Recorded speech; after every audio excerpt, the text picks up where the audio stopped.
Hello everyone, and welcome to Saber game design stream number 7. I'm Austin Ramsey. I am your host for this evening and also the creator of Saber. You can find me on Twitter at notan, and you can find Saber at austin-ramsey.itch.io/beamsaber. So, what are we working on tonight? Well, I got some feedback a while ago about rivals and allies, and so we're gonna work on changing up how they work. So as they work currently, at character creation, you make a rival and an ally. So I'm going to change that. There's still going to be rivals in the game. Once rivals are in missions, they're still going to function the same way. It's still going to be, overcoming them is going to be an 8-tick progress clock with the possibility of more clocks that are additional barriers. And they're still going to have rival moves. The thing I'm changing is how rivals are created. And what we're going to aim to do is make it so that rivals can now be declared in the middle of a mission. If there's just some NPC you really don't like and you want to make them your rival, you can do so. At the same time, if there's a really good idea you have for your rival, then you can always just do that. Okay, so I've copy and pasted the current rivals and allies sections into this document while we work on it. So let's go through and see what needs to be changed. Let's see, so pilots have very intense lives, which leads to very intense encounters with other people. And sometimes these interactions lead to an antagonistic connection. There's a person out there that they just can't stand, and the feeling is mutual. This is a pilot's rival, who exists to present a challenge whenever they are on screen. Okay, so that first paragraph's fine. When a rival becomes part of a mission, they will always be an obstacle for the pilots, and overcoming them is represented by an 8-tick progress clock. Rivals, no matter how friendly, are never to be taken lightly. If the fiction demands it, they may even have more than one clock to represent multiple obstacles to be removed from the rival, before the rival can be tackled directly. That seems alright, but I think that the addition of declaring rivals will need to be before this paragraph. In addition to being persistent opponents, rivals are very dangerous both during missions and between them. Any number of times per mission equal to the number of pilots the mission, a rival can inflict consequences. Okay, so it's rival moves. That's fine. Between sessions when the GM is making fortune rolls. Okay, that's fine. That's just about how rivals affect squad goals or having their own goal. Let's see, the XP bonus for overcoming rivals. That's fine. Pilot can acquire a new rival by naming an NPC they've had a negative interaction with in the past. This lowers the squad status of the new rival's squad by 1, which may put them in vendetta with the player's squad. Picking fights can ruin associations. Okay. This is something we can work with. Rivals should have agency power and the ability to should use abhorrent means to admirable goals or gain admirable effects from horrible goals. Yes, okay. Put them at odds with the pilot's goals and or ethics, and then turn the screws. Okay. So this paragraph here can be transposed up to here. So, pilot can acquire a new rival by... okay, so we also have to... how many rivals do they have? Just the one, I guess. Okay, so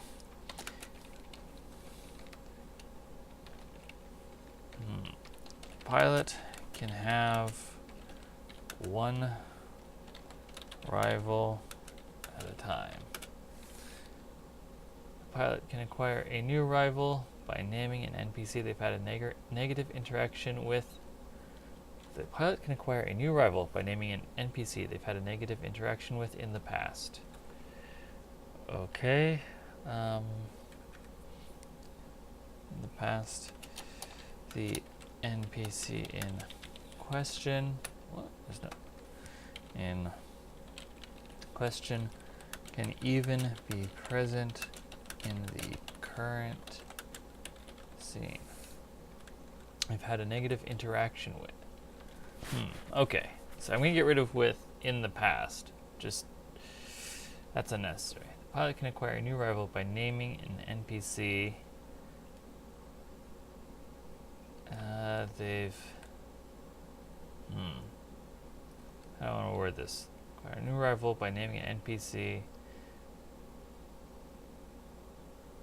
they've had a negative interaction with. Don't like ending with.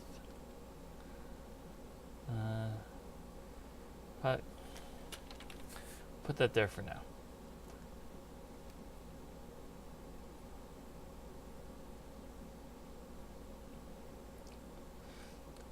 The NPC in question can be present in the current scene. Okay, so we also got to leave in the distinction that they can be declared during character creation. By naming an NPC they've had an negative interaction with. Can acquire by naming an NPC they've had by naming an NPC at any time.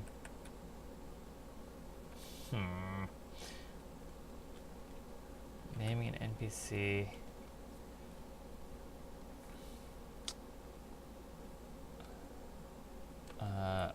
Just this wording. I'm really stuck on it. By naming an NPC they dislike. Let's go with that. They dislike. They dislike or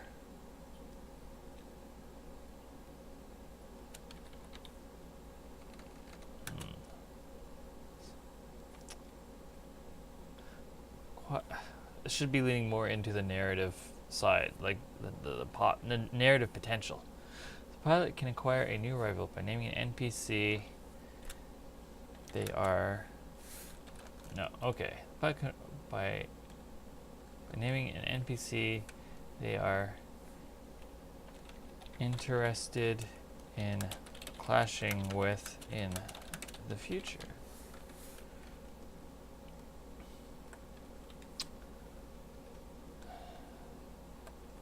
Okay, this caveat needs to be elsewhere. The NPC in question can be present in the current scene.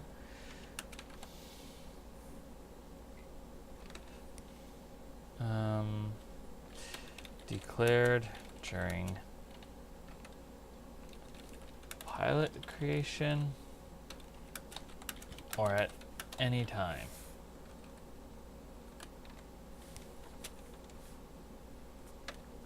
Or at any time. This lowers the squad status of the new rival squad. Can get rid of new. This lowers the squad status of the rivals squad by... We can probably get rid of squad status since there's always squad.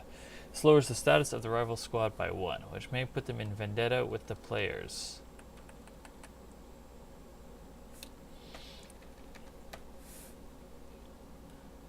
Picking fights can ruin associations. A pilot can have one rival at a time. Okay. The pilot can acquire a new rival by naming an NPC they are interested in clashing with in the future. The NPC in question can be present in the current scene, declared during pilot creation, or at any time. This lowers the status of the rival squad by 1, which may put them in vendetta with the players. Picking fights can ruin associations. A pilot can have one rival at a time. Okay, that seems pretty good. Let's have a look at our notes.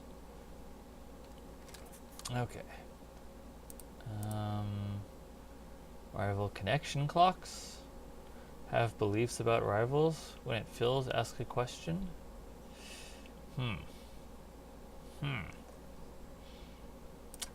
Okay. Let's think about rivals and having a connection clock with them. So let's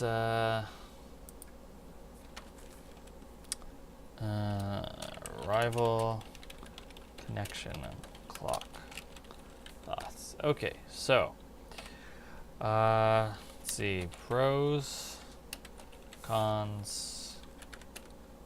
We'll just do that. Okay, so pros. Let's see. Stronger narrative connection between pilot and rival. Will flesh out rivals more. Can ask question once the connection clock is filled. Additional source of XP. Additional source of XP and additional source of XP through completing the connection clock and struggling with beliefs. That one's actually kind of interesting, or especially interesting rather. Okay, cons. More bookkeeping.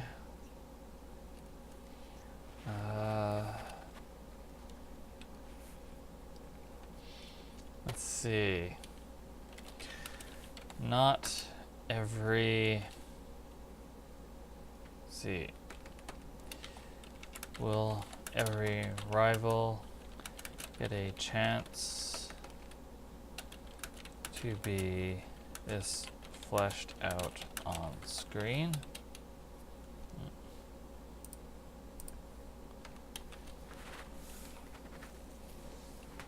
Probably not. Probably not.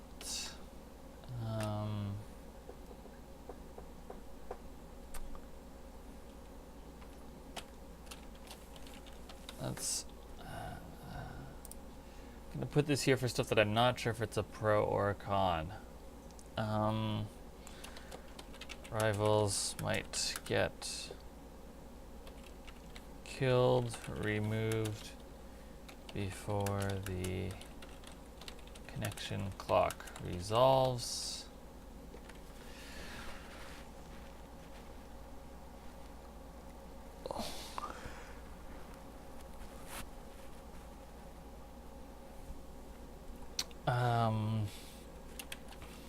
Could do shorter connection clocks. Let's see. How are ticks added to the connection clock? More bookkeeping. Will every rival get a chance to be this fleshed out on screen? Probably not. Is there any other issues with this?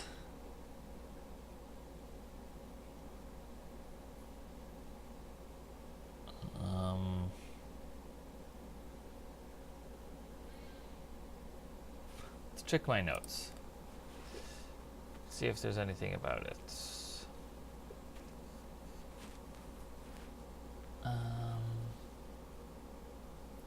See, this discussion is making me rethink rouse. Suggestion of declaring rouse mid-session. Doing the same for allies.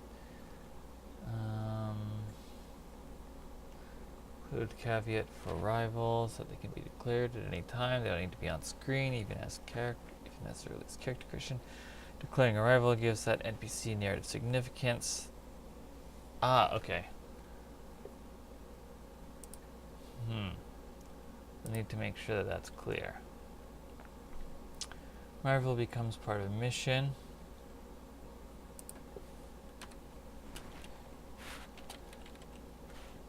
even when declared during that mission. That's unclear. Okay. That should probably be here. Okay, so let me put declared during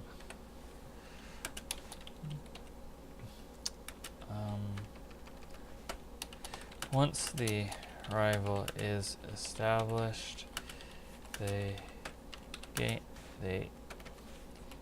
immediately gain increased narrative significance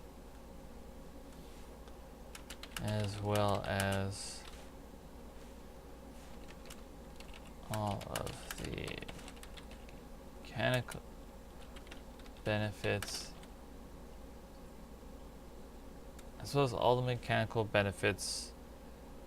that come with their new position.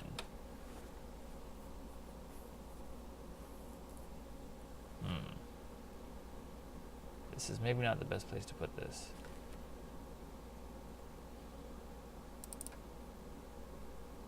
Actually, this is probably a new paragraph.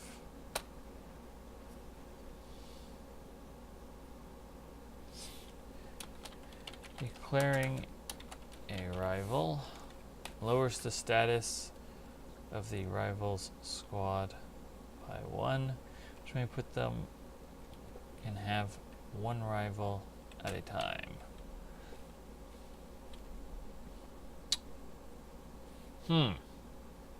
Can pilots have the same rival? Okay. Can pilots have the same rival? That's an interesting idea. Is there anything else from my notes?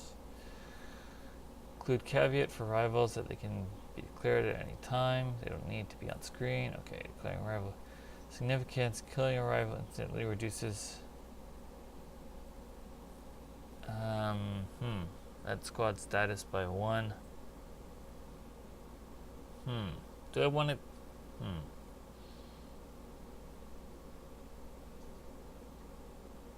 Yeah, that makes narrative sense. Okay. I'm gonna put them. Picking fights can ruin associations.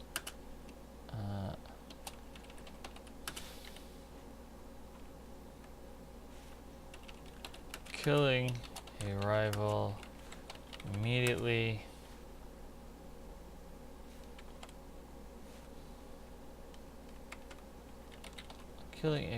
also.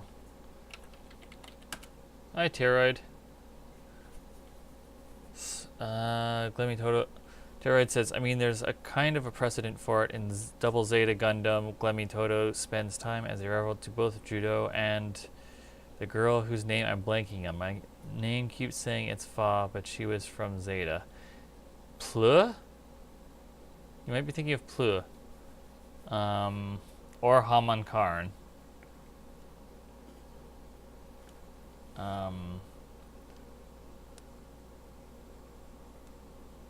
So, I mean, Glemmy Toto's just a shitbag in general, so it's not surprising that, the girl who kind of looks like Botan?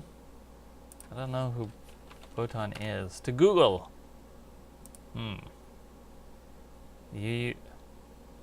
L? Oh, no, Rue. Yeah, okay, I see what you're saying. Yeah, that's true.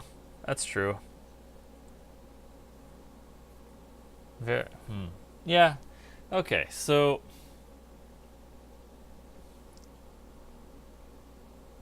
I think I am good with pilots having the same rival. I'm just not 100% sure on how I want to do it. But like, do they get an additional 8-tick clock?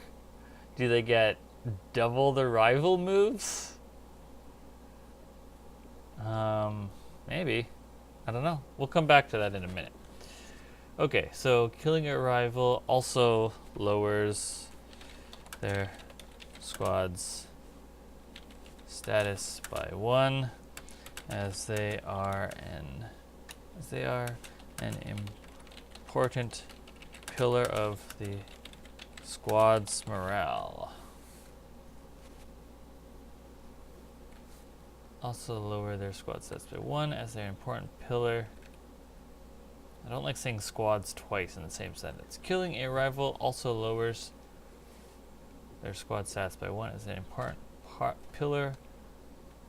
Probably can just get rid of the squad, as they are an important pillar of morale.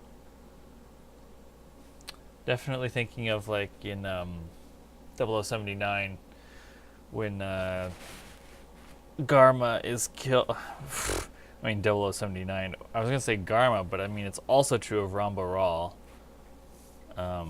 When either of them is killed, and then their respective squads in the episode immediately after their deaths go on suicide missions against the white base with everything they have left. Which sounds like vendetta to me. Okay. Killing a rival also lowers their squad stats. A pilot can have 1 rival at a time. This sentence is out of place. We'll just do that. And do that. Yeah, okay.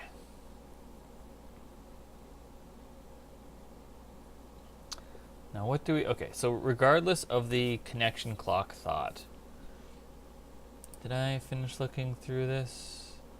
Right, there's also the rival alternate rule, which I should also work on today. Okay. Alright, pilot can have 1 rival at a time. But more than 1 pilot, more than 1 pilot can share the same rival.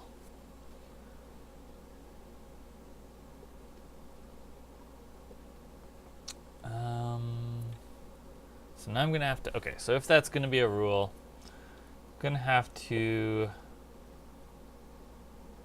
specify how that interacts with the defenses and offenses of rivals in the format of their progress clocks for overcoming them and the rival moves. So,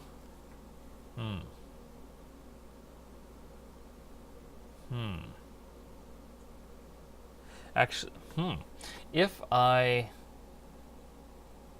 write it in like this, then I won't need to put in alternate rules for an rival. I'll just have to make that possible suggestion in the main rival body itself. So what was the idea I had for rival? The players agreed to the squad as a whole can have a single rival. Usual 8 tick clock to make them try to flee the battle, and another 8 ticks to kill them. All the players must agree to make an NPC the rival.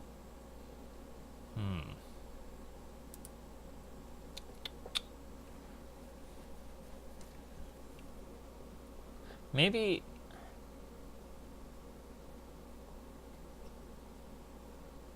because I don't. If everyone, so if you've got a squad of 4, and they all pick the same rival, theoretically, then a direct confrontation with the rival would be a 32 tick clock to remove them from the fight. And they'd get 16 rival moves, which frankly doesn't sound fun. Like, I honestly don't know if like my squad was fighting Lady Elrith. I honestly don't know if I would make her that hard. she'd probably have a couple of clocks and possibly even some rival moves, even if she's not a rival. But I would not do a 32 tick clock to remove her from the fight. And certainly not 16 rival moves. That would be arbitrary as fuck. Okay. So how do we do this? Pilot can have one rival at a time, but more than one pilot can share the same rival. It's very same. Okay.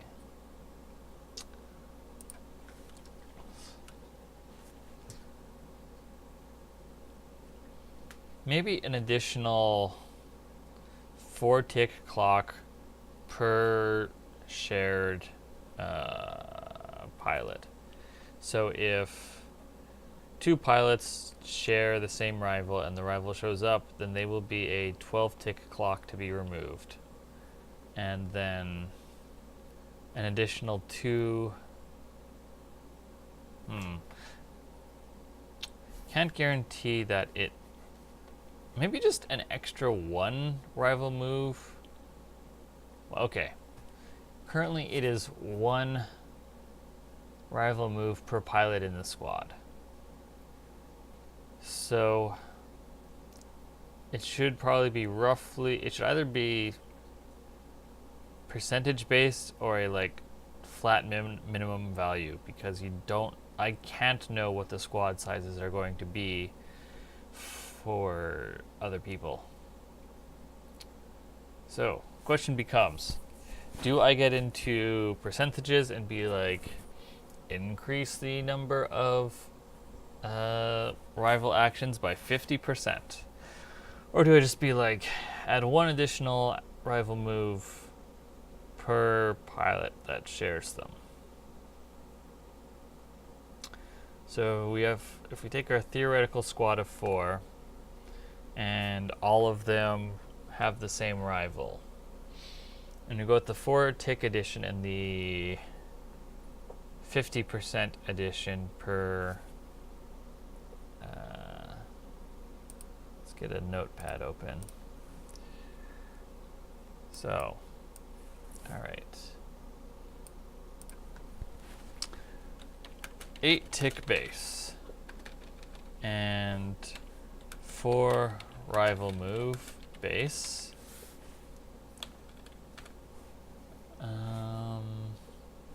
So plus 4 per pilot.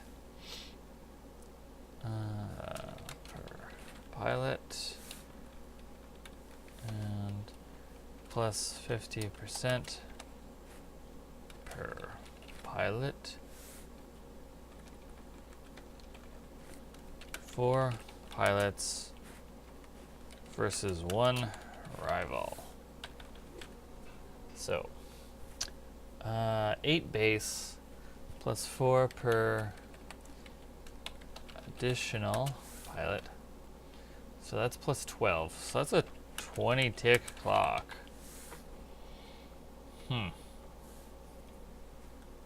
Per additional pilot. So let's see, that would be 6.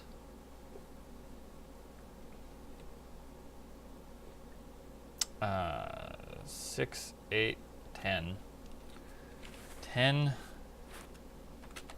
rival moves, or if it's cumulative, be 6, 9, 13. We'll round down.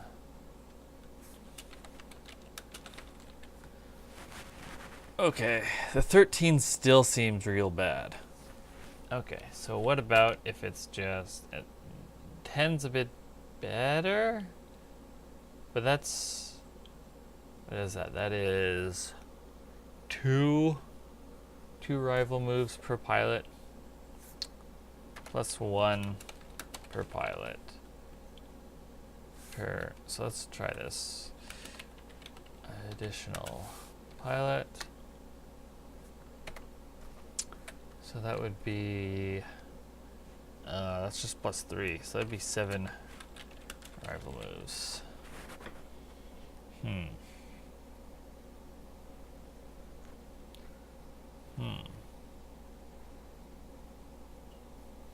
So that'd be 1 on everyone, and then 1 person who doesn't get an additional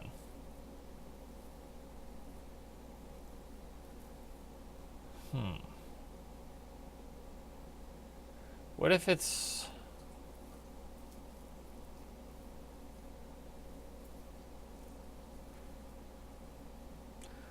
What if it's... I don't want to get too complicated with this, is the thing, right?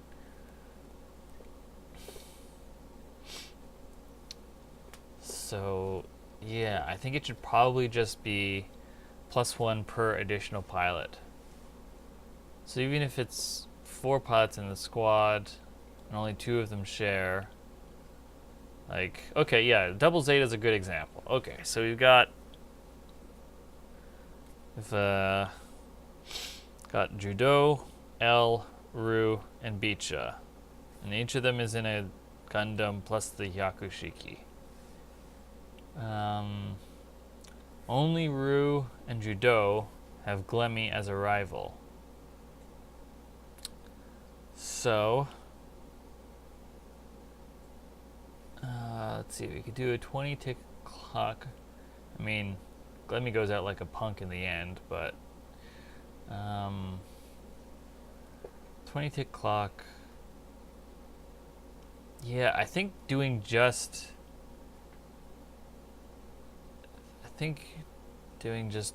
1 per pilot is probably the safe thing to do, because otherwise this shit starts getting real complicated. Yeah, okay, so an additional 4, I do think an additional 4-tick clock per additional pilot would be good, because that would, in this situation, using double Zeta, that would make Glemmy a, what is it, 12-tick clock to remove. Which seems reasonable. Okay. Now how to write that in? So yeah, I guess in the paragraph where I'm talking about clocks.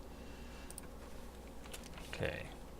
If more than 1 pilot has the same rival,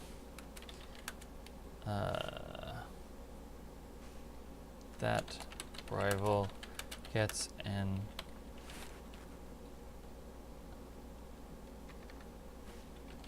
additional 4-tick clock, an additional 4 ticks added to the how do I word this? It's represented by an 8-tick clock. If the fixture demands it, they may even have more than 1 clock to represent multiple obstacles be removed before the rival can be tackled directly. If more than 1 pilot has the same rival, that rival gets an additional 4 ticks. More than 1 pilot gets an additional 4 ticks added to their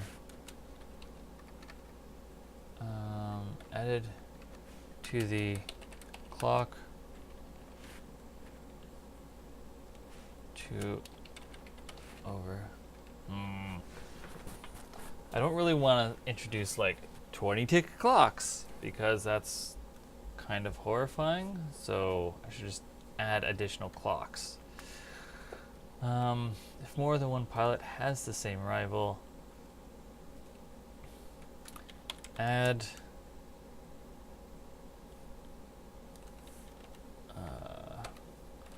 1 4-tick clock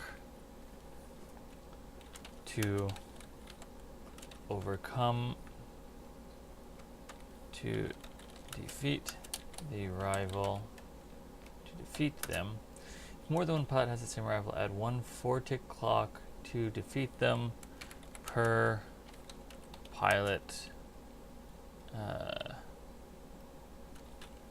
with that rivalry. If more than one pilot has the same rival, add 1 4-tick clock to defeat them per pilot with that rivalry.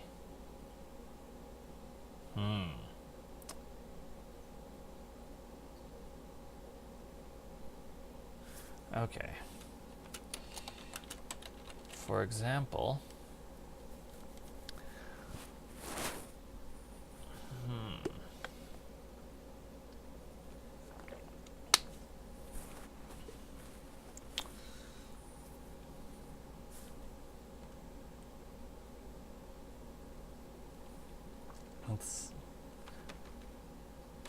no, I don't want to start getting into it. You know what? Okay, let's start putting in examples. What are some good rivals? Let's see.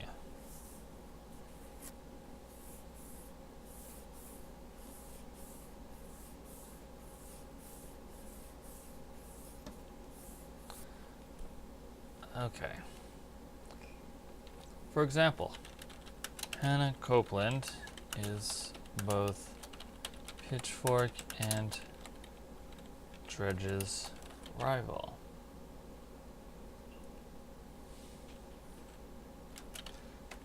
So when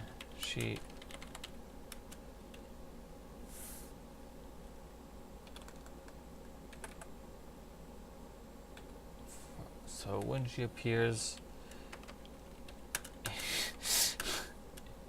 yes, she is, Ray. Hannah is very dead. So when she appears in a mission,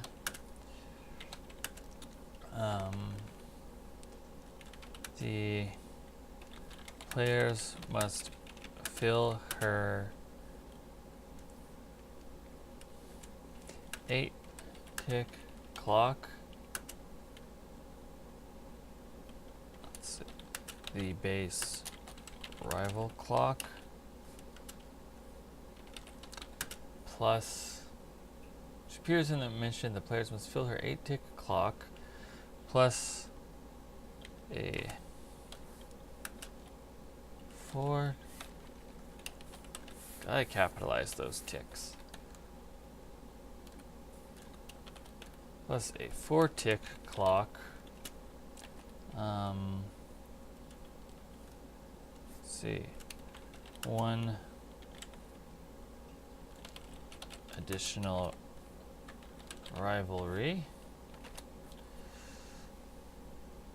So when she appears in a mission, the players must fill her 8-tick clock plus a 4-tick clock to defeat her. If more than one pilot has the same rival, excuse me, add 1 4-tick clock to defeat them per pilot with that rivalry. Defeat her. If let's see. A Scarecrow also has Hannah as a rival. Then she is represented by 1 8-tick clock and 2 4-tick clocks. More than one pilot has the same rival. Add 1 4-tick clock to defeat them per pilot with that rival.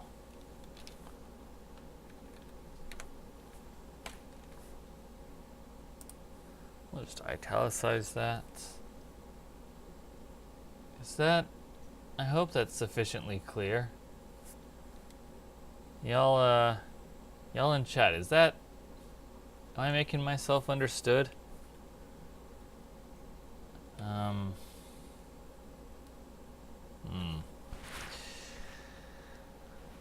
That's the trouble with game design. You can't tell if you've put the thoughts into shared words well enough. Alright. Can pilots have the same rifle? Okay. That thought is dealt with and handled. Oh, wait, no it's not. Still gotta do the rival moves. Okay, so one additional rival move per pilot. Those are very dangerous both during missions and between them. Any number of times per mission equal to the number of pilots on the mission, a rival can inflict a consequence at any time. Before a pilot acts, on a result of 6, after a fortune roll, at any time. The severity of the consequence is the same as the affected pilot's current position and must be appropriate to the fiction. If... okay, Ray says it looks good so far. Alright. If more than one pilot has the same rival, they receive one additional... hold on, wait, I made a mistake here. If more than one pilot has the same rival, add 1 4-tick clock to defeat them per additional pilot with that rivalry. There we go.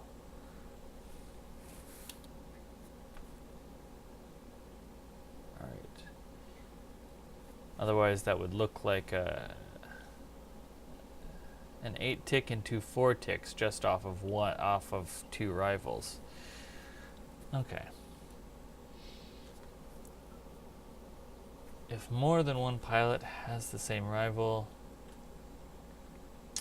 they receive an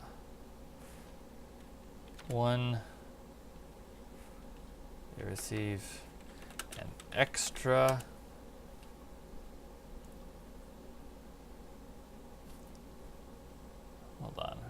a number of times per mission equal to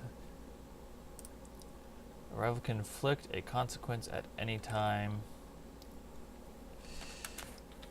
which is at any time. Is there a comma there? I don't know. I'm bad at commas. Which is called a rival move. Number of times per mission equal to the number of pilots on the mission. A rival can inflict a consequence at any time, which is called a rival move. The severity of the consequence is the same as the affected pilot's current position and must be appropriate to the fiction. If more than one pilot has the same rival, they receive an extra rival move per additional pilot with that rivalry. For example,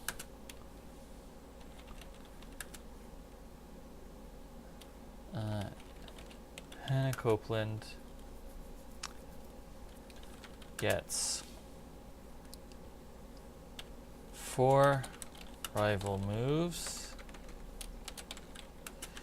because she is Pitchfork's rival, and there are 4 pilots on the mission. If Dredge and Scarecrow, that's not how you spell Scarecrow, Dredge and Scarecrow also have her as a rival, she gets a total of 6 rival moves.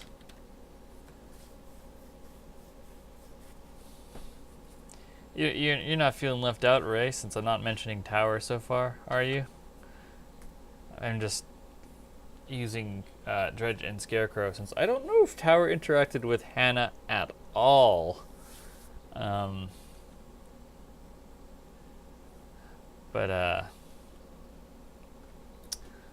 Okay. I think that's good. Okay. Okay, back to the thoughts about the connection clock. So, rival connection clocks. Stronger narrative connection between pilot and rival. Oh, actually, let's look at my notes first. Another 8 ticks to kill them. Okay, you know what? I can get rid of the rival clock. Or rival alternate rule. That is covered.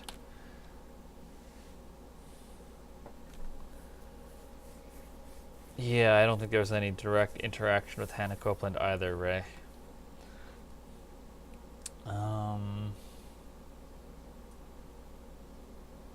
Need to figure out the mechanism. Okay, hold on. Let's. What are we looking at here? Let's make sure you go with declaring rivals mid-session. Check. Doing the same for allies, like Hadrian suggested. We'll get to that, but that's something just anyone can do. Include caveat for rivals that they can be declared at any time. They don't need to be on screen, even as early as character creation. Check. Declaring a rival gives that NPC narrative significance. Check. They become a serious obstacle and an important part of that squad's morale. Check.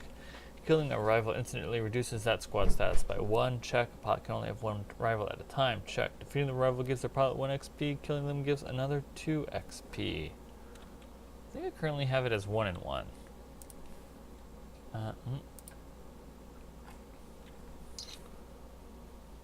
Let's see. If the pilot who has this person as their rival adds at least 1 tick to the rival's progress clock, and the progress clock is filled before the end of the mission, then that pilot can mark 1 XP in the playbook XP track. If filling this clock also means that the rival is permanently removed as a threat to the squad, the pilot can mark an additional. Yeah, let's bump that up to 2. That'll make it a little more viable. Not sure if that's the word I'm looking for. More of a lure. Permanently removed as a threat is pointedly broad, as they might be persuaded to leave the war, be put into a coma, or join the squad. If the rival is removed as a threat, XP can no longer be gained from them. Okay. It'd be really cool to have a situation where your rival becomes another PC. I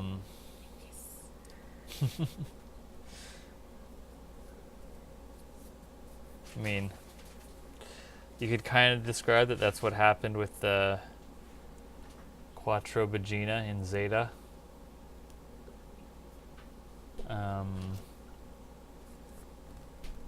But that's probably just a whole new campaign.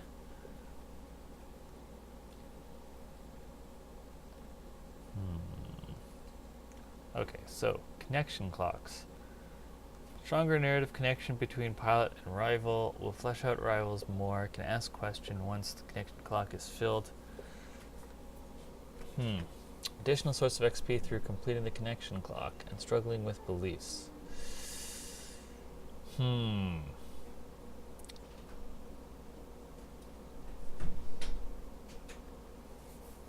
thing is about rivals is that it's that just like how how do we add ticks to the connection clock? Do you need to overcome them? Do they just need to be on screen? Do they? Okay, I should be writing this down. How are the ticks that must they be overcome? Must they inflict a consequence?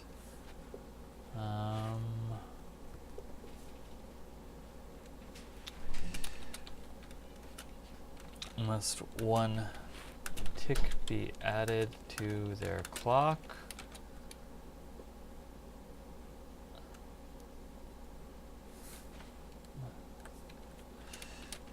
Must they inflict unresisted harm / damage?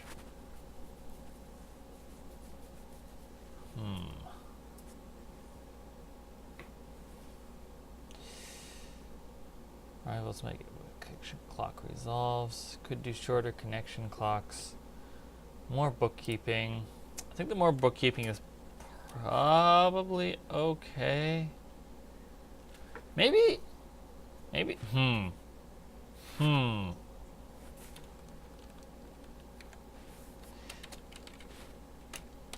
Should rival connections be an alternate rule?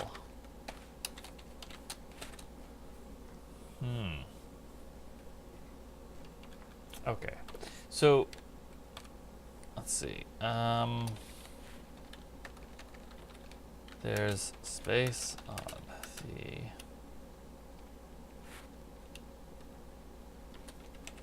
pilot connection sheet.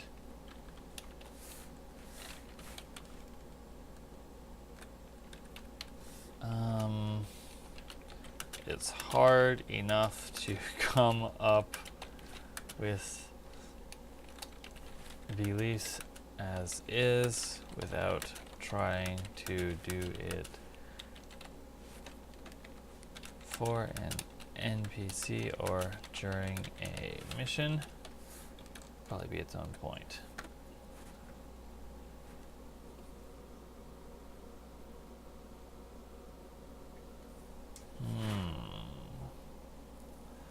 Release as is without trying to do it for an NPC or during a mission. Yeah. My real concern, frankly, is will every rival get a chance to be this fleshed out on screen? Because thinking about my own Beam Saber campaign, let's see. I think we've probably we're 26 sessions in, and we've had 5 pilots, and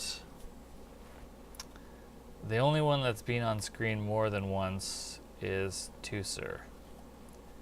And obviously that is my fault since I handle the rivals. But what if, okay, what if there's a way for a player to call their rival to the scene? How would that work? Wasn't Harrow's rival / X on more than that? No. Virgil Bane only appeared in the one mission. Just that mission stretched over a couple of sessions.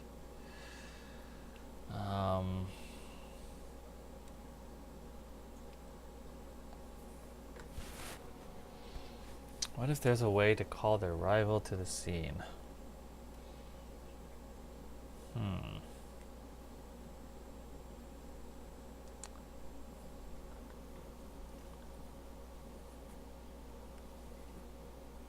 Could that work? I mean, that'd be a hell of a devil's bargain.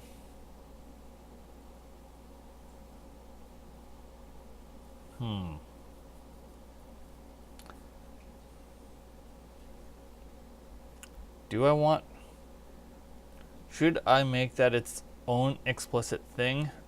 Or should I put a thing in Devil's Bargains about having rivals appear?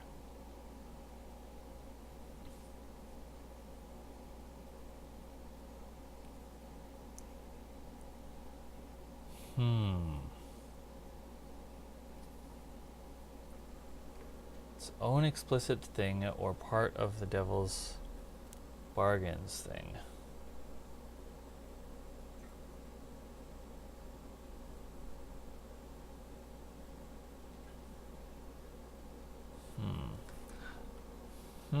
Let's have a look at the Devil's Bargain section, which we will probably also rename today. So I got feedback that it should not be called Devil's Bargains because there are no literal devils in Beam Saber. Okay, Devil's Bargain. Here are some possible bargains. Betray a friend or loved one, sacrifice supplies for an item, collateral damage, unintended harm, fend, start or tick a troublesome clock, suffer harm, complicate a relationship or connection. You know what? I think I'm just going to change complicate a relationship or a connection to, let's see, have a rival show up unexpectedly. Is that expectedly? Yeah. Okay.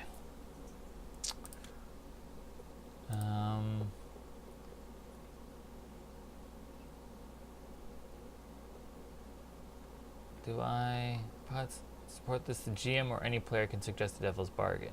Okay.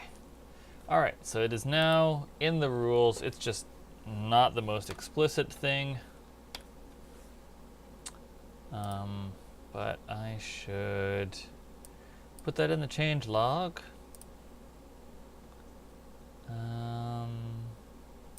Here's your little preview of what the next version is going to have. So quickly read the change log while you have a chance.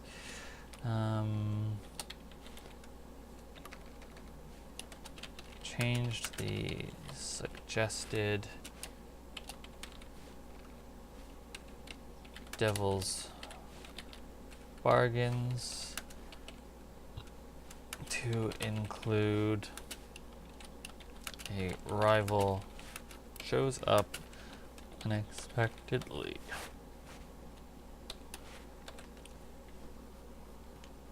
Changed the suggested Devil's Bargains to change the example Devil's Bargains.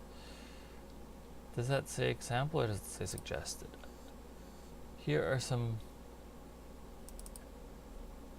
possible bargains. Example bargains.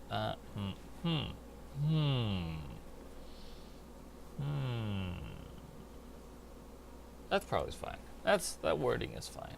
Okay. Back to rivals. Should rival connections be an alternate rule? I think they probably should be. I think that... Do I even want to... Okay. I should put it in alternate rules and then leave it there. And it might not make the cut. But I'll still... Okay. Alright, you know what? Fuck it. Let's do a thought exercise. Let's do this as a thought exercise. Okay, so... let's get the formatting of the alternate rules. Ugh. Look at this mess. My roommate was kind enough to make the appendix into very, very nice tables. But unfortunately, the Google Doc outline has decided that each and every one of these, each and every block in a table should be its own title and an outline. So I'm going to have to go through that and delete every last one of them, which, whew, that's going to be a time. That's going to be tedious as fuck. Okay. Alternate rules. Okay. So we'll just copy and paste. Okay, alternate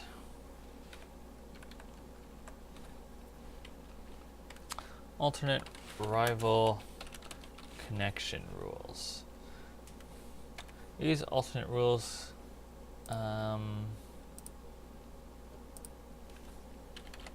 are for groups who are willing to do more bookkeeping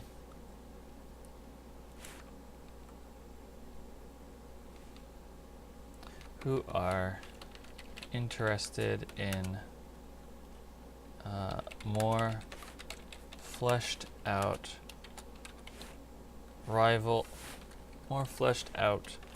pilot rival relationships at the cost of additional bookkeeping. Okay, so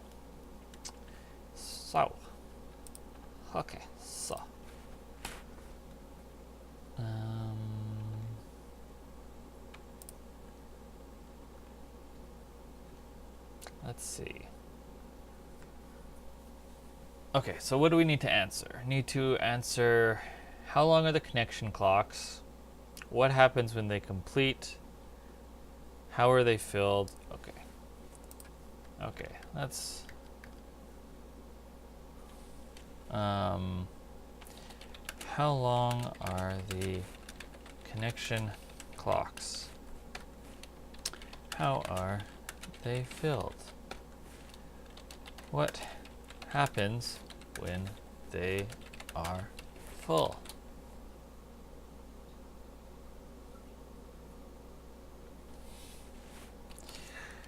Is there a benefit to having partially filled connection clocks?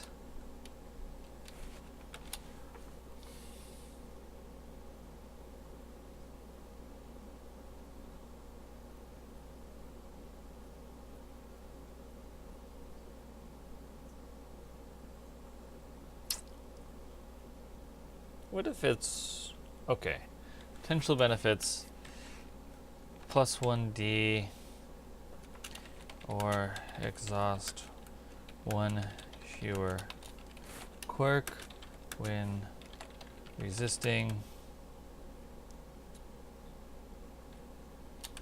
consequences caused by your rival. So that's theoretically +3 resistance dice, which would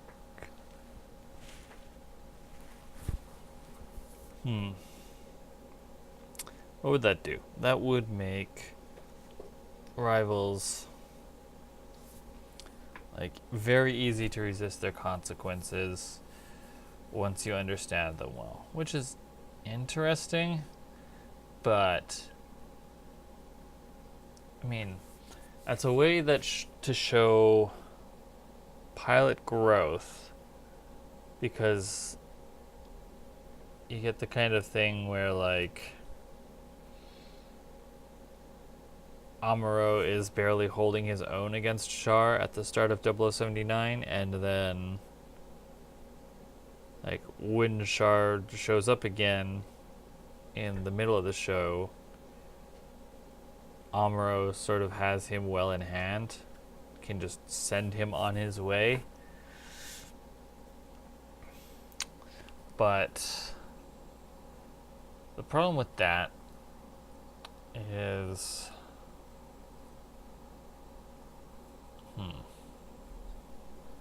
what is the problem with that? The problem with that is that if you are having +3 dice to your resistance rolls, then the narrative arc gets weird, because instead of building to a climax where your opponent is a huge threat, they are less of a threat. But at the same time, if you hit 4 and then you're back down to no modifier, this is interesting. I mean, on one hand, it's good because then you can see right through their bullshit.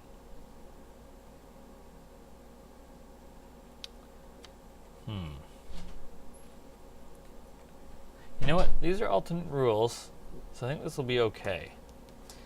Okay, so. Alright, so that's what happens. Okay, so what happens when they're full?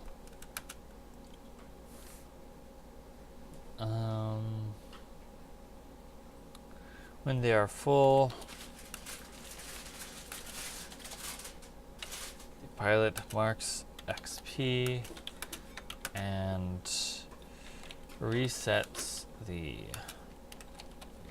connection clock to 0. How long are the connection clocks?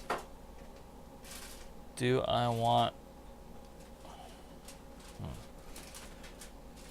I mean, simplest would just be to go with the same 4. But...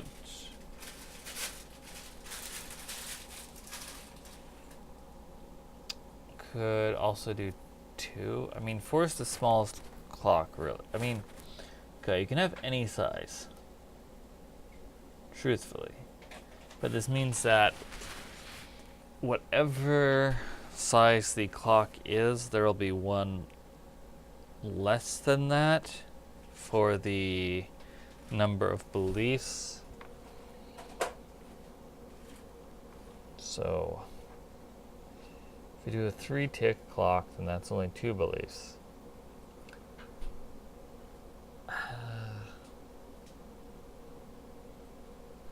Okay, so 4 ticks are probably fine. 4 ticks. So how are they filled? This is the hardest question. How do we fill the connection clocks? Alright. Must they be overcome? Must they inflict consequence? Must 1 tick be added to their clock? Must they inflict unresisted harm or damage?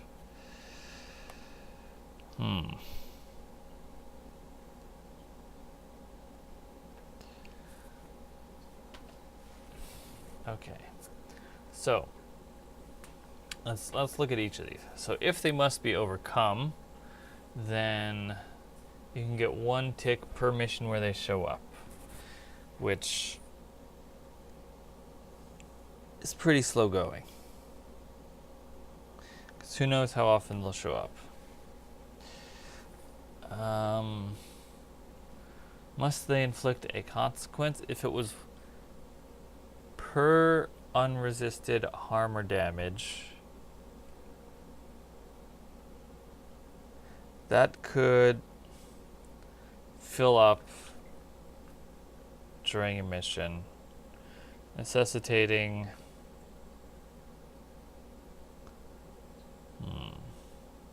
it's also asking for them to get beat up by their rival. Is that narratively interesting? Okay, so I guess there's a question. What's more narratively interesting? Learning more about your rival by overcoming them, or learning more about your rival by getting defeated by them?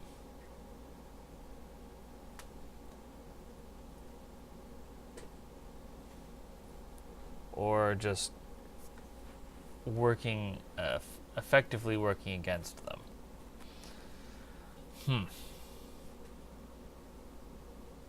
Must they inflict a consequence?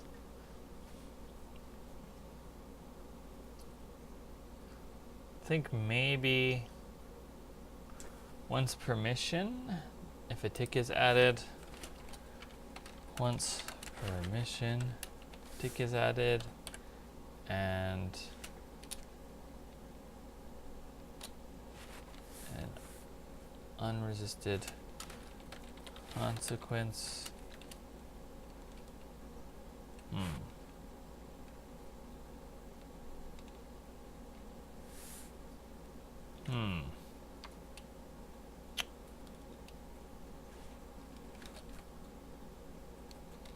Yeah, maybe not unresisted consequences, just inflict a consequence.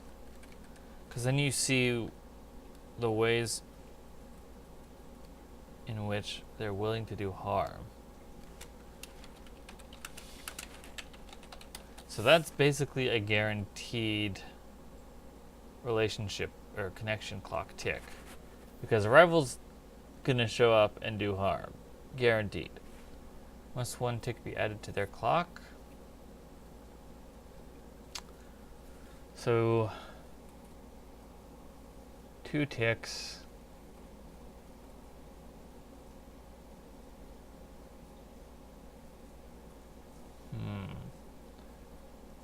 Yeah, that's kind of interesting because, yeah, okay, I think that I'm good with this.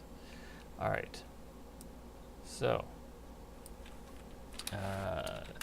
the pilot adds their rival to the connection sheet alongside the other players' pilots.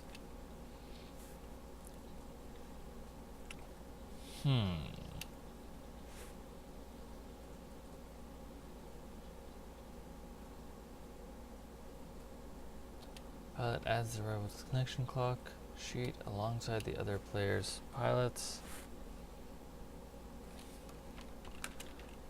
And marks off the first tick in the connection clock. They create a belief about their rival. Oh, okay.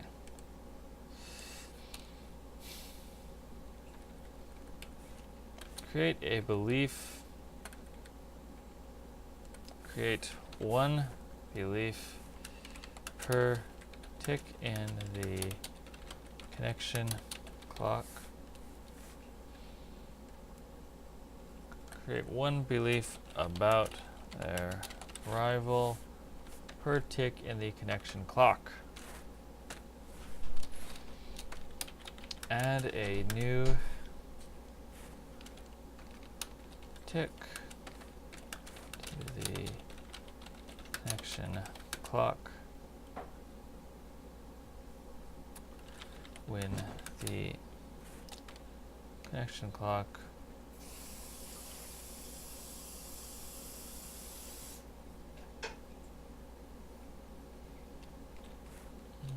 how to word this to indicate that both apply permission.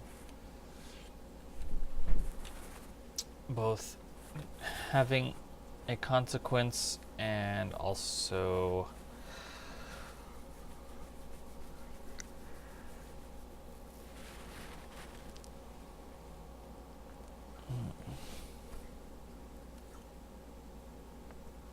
dealing a tick. Once, probably just their own points. Once per mission, add a tick to the connection clock when the rival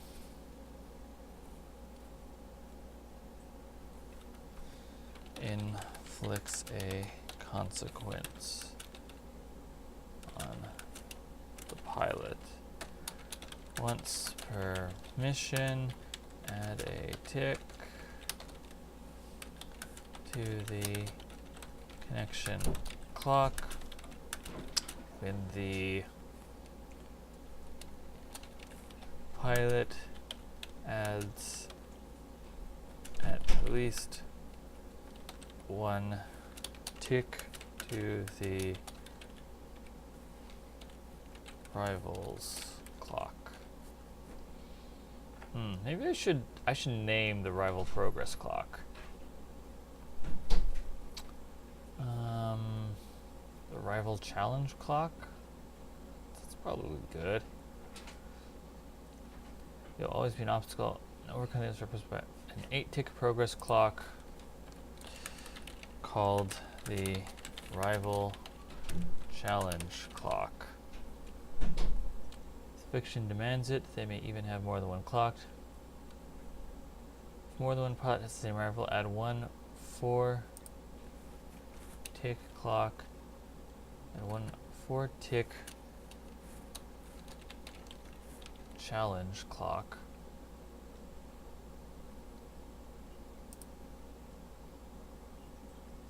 To defeat them per additional pilot with that rivalry. 8-tick challenge clock. You can get rid of the rival part. Challenge clock. Rival clock. Challenge clock.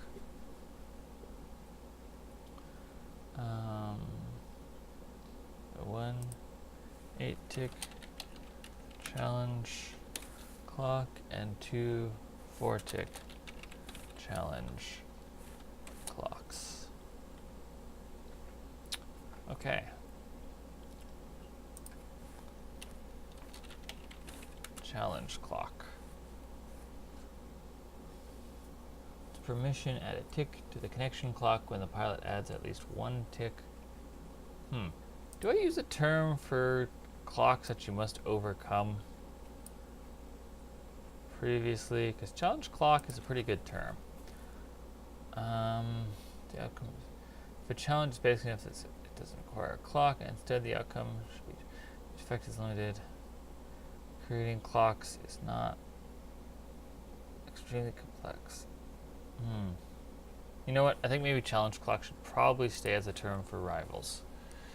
That's probably best. Okay.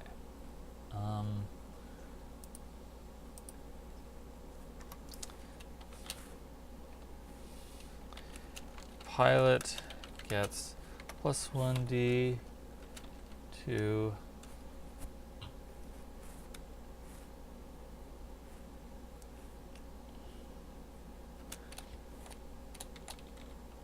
resisting consequences from their rival per tick in their connection clock. Pilot gets plus 1d or exhausts one fewer quirk. Plus 1d. Pilot gets plus 1d when resisting consequences from their rival per tick in their connection clock. When the rival connection clock fills, the pilot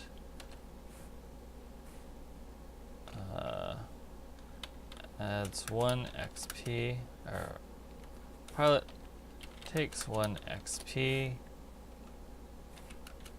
and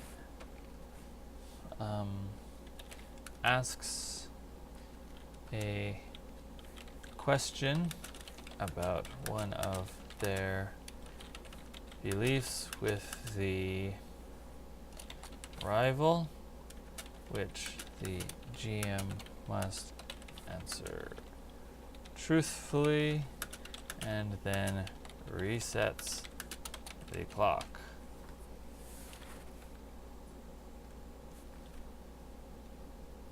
And then resets the clock to 0. This means that most of the time there's going to be resistance to rivals. Does this remove threatening? Should they have increased defense or increased offense against rivals? I mean, either. There needs to be a benefit for having these ticks before they're not full. So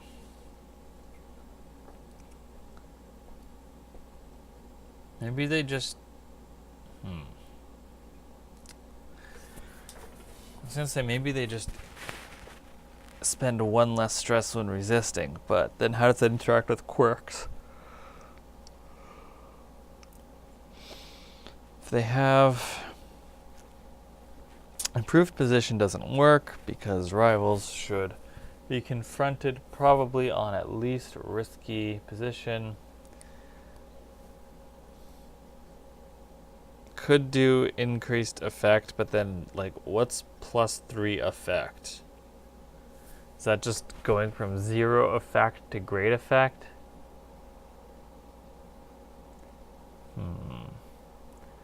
If it's dice to actions, that's just as wild.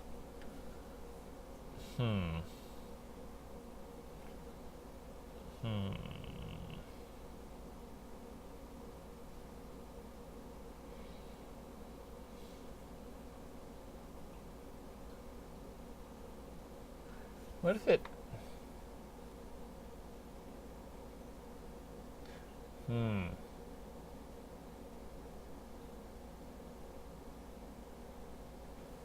Plus... So if it's at +3... Potentially... The pilot could be rolling 7 resistance dice. Plus any... Excuse me. Plus any additional extra dice they might have from special abilities. Or they're basically guaranteed to be resisting with 1 quirk. So...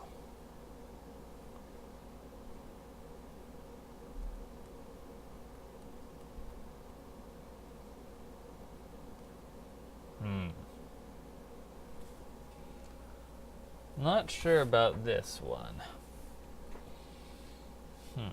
I think bonus to resisting consequences is probably the safest. I don't want to do stuff with like halvesies. What if it's just a flat +1 if you have at least 1 connection?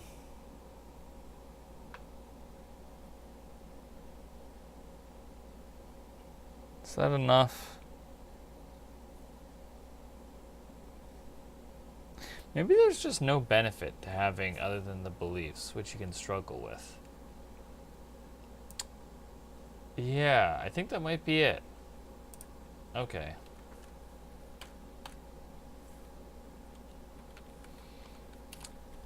A pilot can get XP at the end of the session for struggling with their beliefs about their rival. Okay, so these alternate rival connection rules. These alternate rules are for groups who are interested in more fleshed out pilot-rival relationships at the cost of additional bookkeeping. The pilot adds their rival to the connection sheet alongside the other player's pilots, and marks off the first tick in the connection clock. Create 1 belief about their rival per tick in the connection clock. Once per mission, add a tick to the connection clock when the rival inflicts a consequence on the pilot. Once per mission, add a tick to the connection clock when the pilot adds at least 1 tick to the rival's challenge clock. When the rival connection clock fills, the pilot takes 1 XP, asks a question about one of their beliefs with the rival, which the GM must answer truthfully. That needs parentheses. Which the GM must answer truthfully, and then resets the clock to 0. A pilot can get XP at the end of the session for struggling with their beliefs about their rival. Okay, so this means rivals generate even more XP. Do I want to bring this into the core rules? It would further centralize rivals. And that was some of the feedback I got. Oh, hey Austin. I am working on the rival beliefs connection clock alternate rules that I'm thinking about. So, pilot can get XP at the end of the session for struggling with their beliefs about the rival.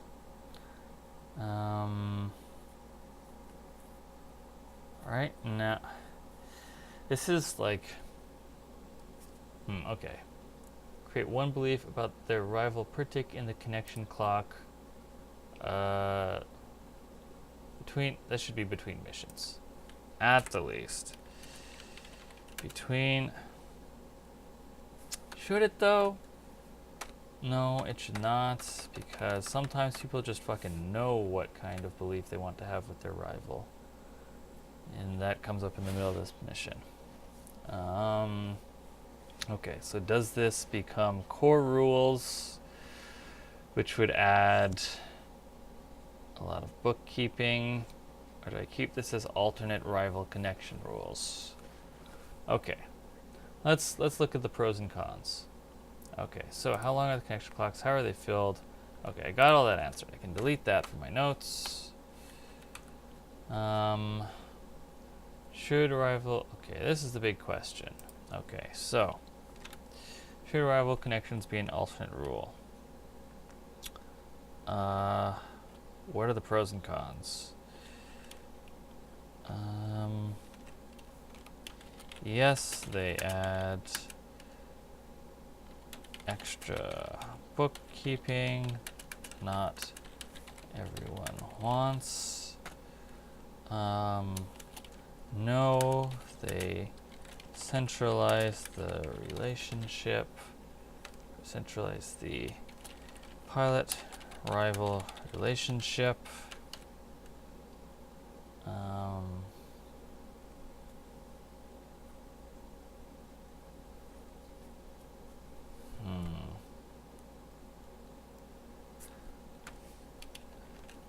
No. Most rivals won't get the screen time necessary to justify the extra energy spent on the bookkeeping.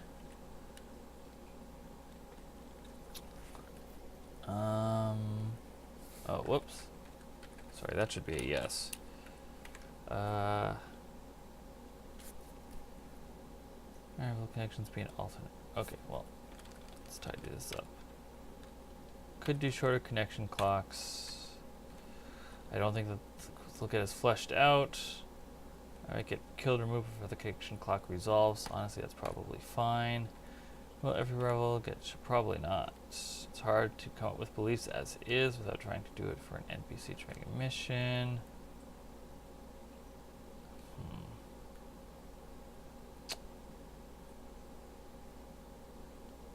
More bookkeeping. Stronger narrative connection between pilot and rival. Will flesh out rivals more. Can ask question once the connection clock is filled. Additional source of XP through completing the connection clock and struggling with beliefs.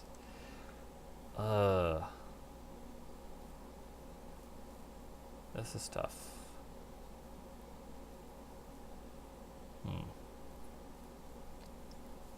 Yeah, what are you thinking? Calcutech says you already have it down here that maybe you have a shorter clock, but what if it was just one belief to manage for a rival, even if the clock was the same length? That way you're still only managing one belief.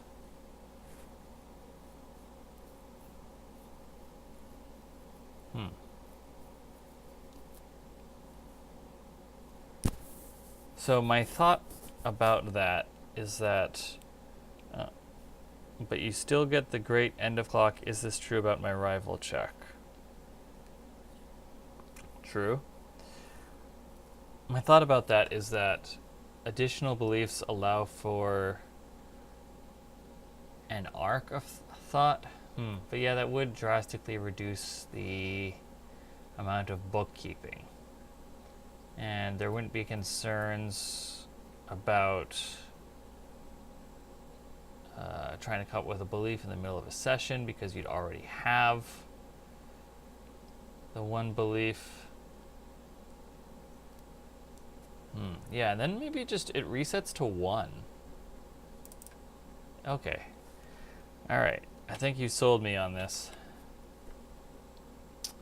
And then resets the clock to 1. Pilot create one belief about their rival. Once permission when the rival connection clock fills, the pilot takes 1 XP. Asks a question about their belief with the rival.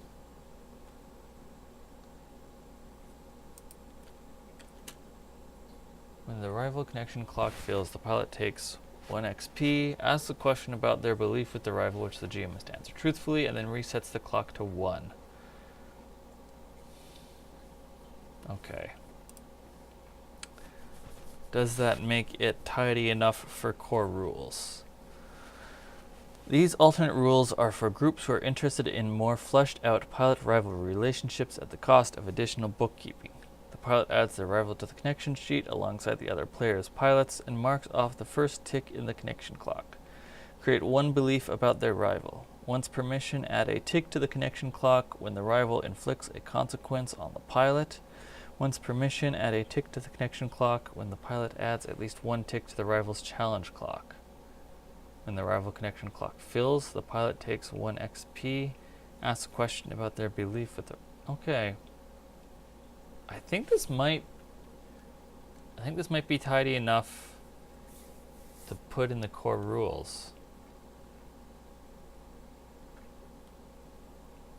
Okay. Now I just gotta turn my bullet points into prose. Okay. Where do we stick this?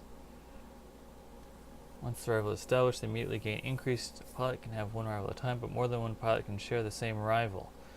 Declaring a rival lowers the status. Have 1 rival at... Okay. Once a rival is declared, add them to the pilot's connection sheet. Is that the wording from beliefs in pilot creation? Let's see.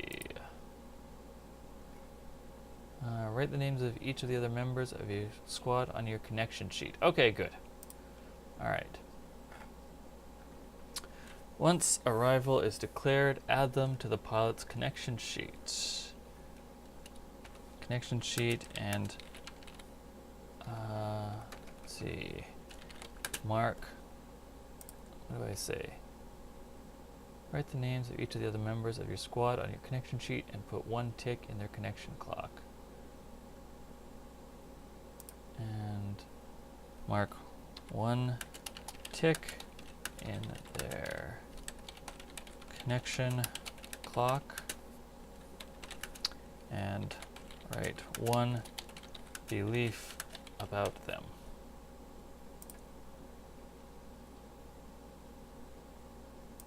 Write 1 belief about them. Or choose an example belief. Example belief from...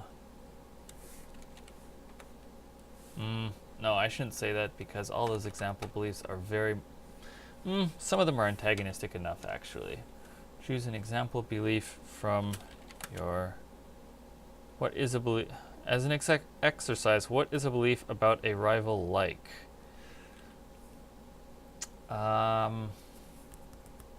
Okay, well, let's look at the... Let's pull up the...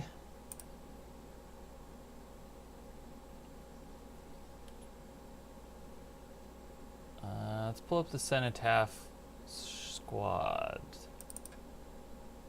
character sheets for the cenotaph. I know I pitched this rule to begin with, but now I'm like, okay, let's make sure this is real. Yeah, fair. Okay. So who do we got for rivals? Where's everyone's rivals? Where are their rivals? Is there a spot on this character sheet for their rivals?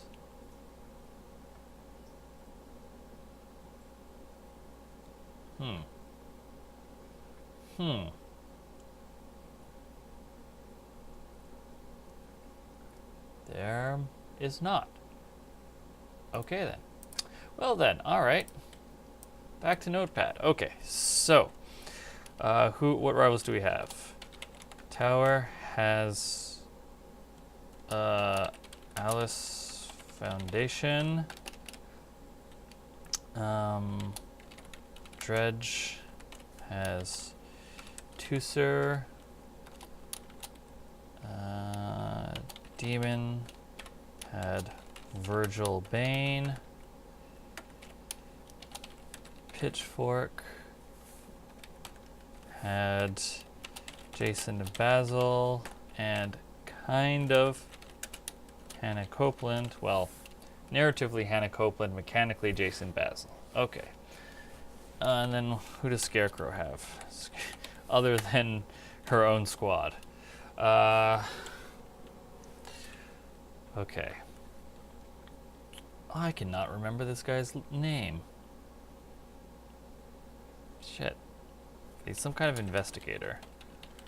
He just hasn't been on screen yet. Okay, so Alice Foundation. Let's see, Tower.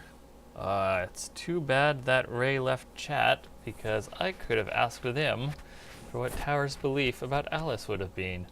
That would have been handy. Okay, so let's see, their X's.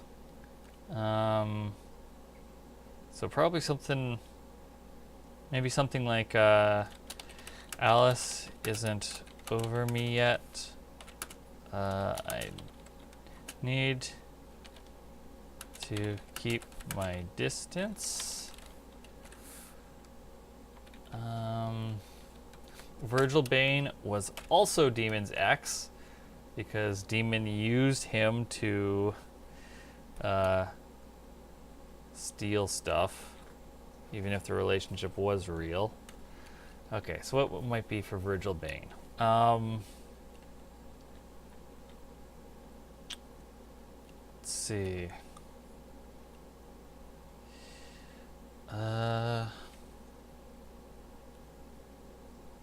God. I left Virgil in the lurch.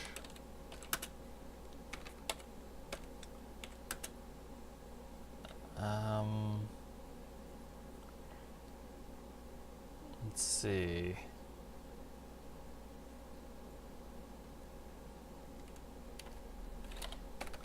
He might be gunning for me.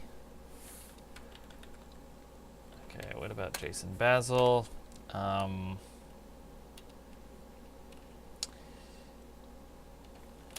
JB raided a defenseless farmstead, and I won't fail to stop him again.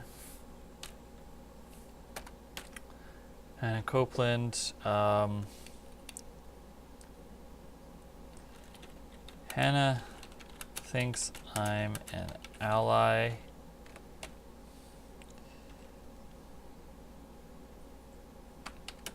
I hope I can use that to bring her into the fold. And this guy's poking around the life I left behind. Why can't he leave me alone? Alright, that should be more actionable. I'll find out. I'll find out why he won't leave me alone. And for two, sir, where the last...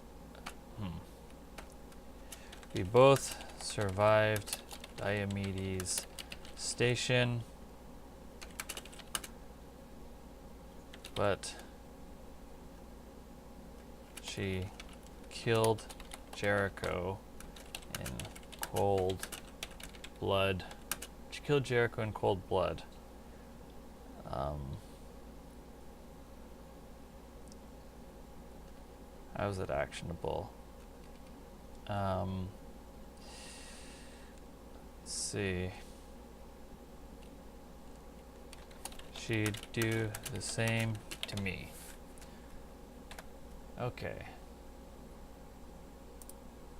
So, Alice isn't over me yet. I need to keep my distance. So, finish that clock. You can ask, is Alice over me? Or do I need to keep my distance? And the answer would be, she's over you, but her violence is still personal.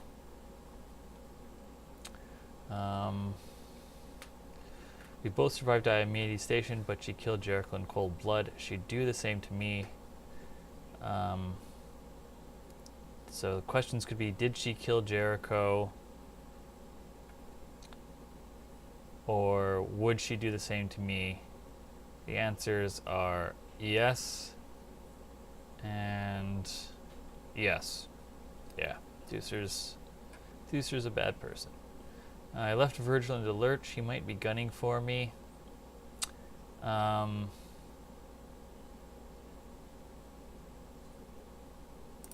mean,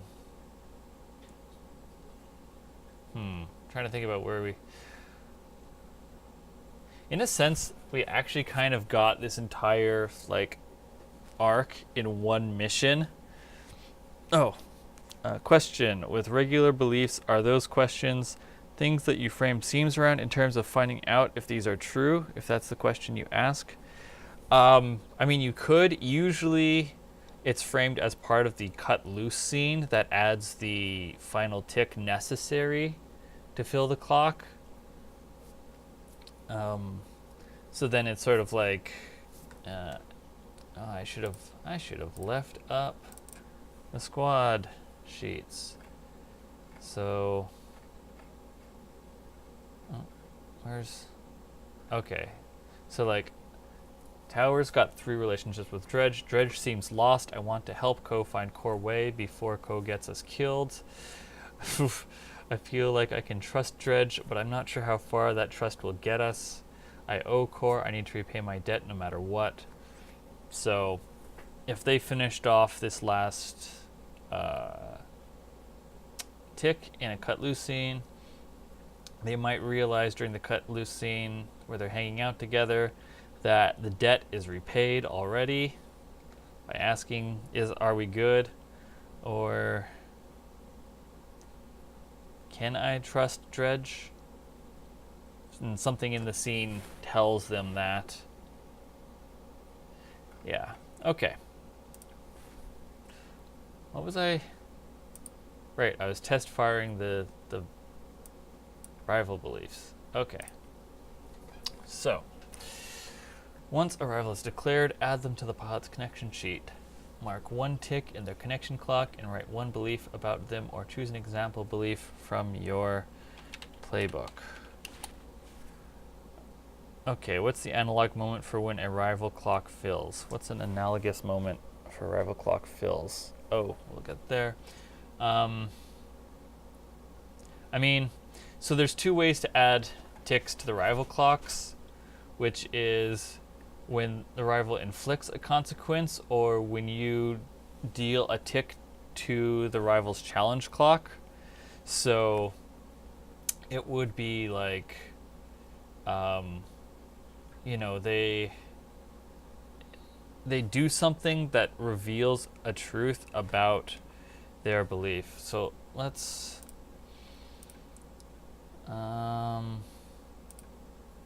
okay, so like in the mission where Virgil Bane appeared, his entire clock was filled by Demon alone because the two of them were locked in an interrogation room together, just like with Demon or with Virgil interrogating Demon about why he was there and a bit about their relationship.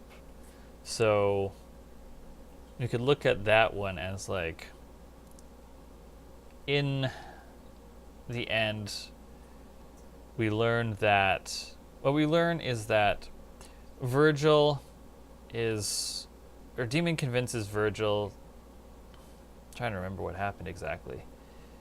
They basically leave on like neutral terms, but at the same time, Virgil put Demon on a watch list. So Virgil, so I guess the answer to that would be like, you know that he's not gunning for you. This okay, so let's go through what this might become. So this might become, Virgil and I are cool, but he knows me too well to not be a threat. So that's what that one would become, like in a follow-up after the question was asked about, like, how are we? So yeah, I think that's how that would go. All right. Once arrival is declared, add them to the pilot's connection sheet, mark one tick in their connection clock, and write one belief about them. Okay. So again, gotta move this. Control X. Control V. Pilot can have one rival at a time, but more than one pilot can share the same rival. Don't want two sentences both starting with ones right after each other. Once the rival is established with the rival established. Okay. The pilot can acquire a new rival by naming an NPC they are interested in clashing with in the future. The NPC in question can be present in the current scene, declared during pilot creation, or at any time. Okay, so let's change that to with the rival established, comma. They immediately gain increased narrative significance, as well as all of the mechanical benefits that come with their new position. Once a rival is declared, add them to the... that's probably pretty redundant. Add the rival to the pilot's connection sheet, mark one tick in their connection clock, and write one belief about them, or choose an example belief from your playbook. A pilot can have one rival at a time, but more than one pilot can share the same rival. Okay. Becomes part of a mission. If more than one. Okay. In addition to being persistent, severity of the okay, so talking about rival moves. So where do we get to talking about the ticks? If the pilot who has this person as the rival adds one tick, adds at least, okay.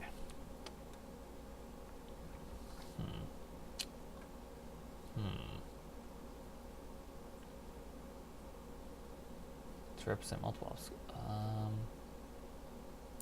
how friendly or to be taken lightly.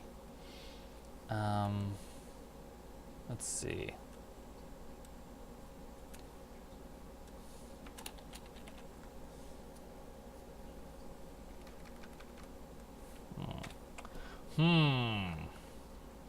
So much easier when it's just a bullet point. Okay, the pilot adds the rival to the connection sheet alongside the other player's pilots. Marks. Okay, so that one's done. Create one belief about the rival. That's done. Once per minute. Okay, when the rival connection clock fills, pilot strengthening beliefs about the rival. Okay. Actually, maybe this all should just be its own. Should probably be its own paragraph. All of this. Okay. Dang, but not.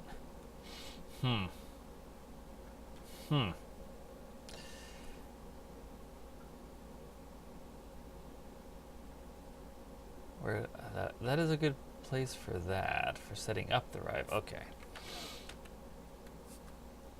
This should still be here. This paragraph is about setting up the rival. So that's fine. Here's where we talk about the ticks, the progress clock. But this is about, not about ticking it. This is about the rival moves, but okay. Severity, the consequence, but it's not rival moves specifically that cause ticks to get added.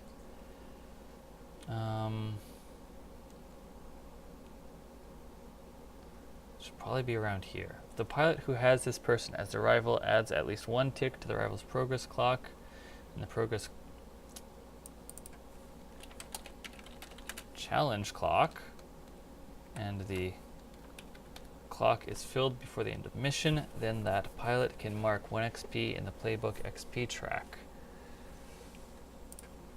Playbook XP track,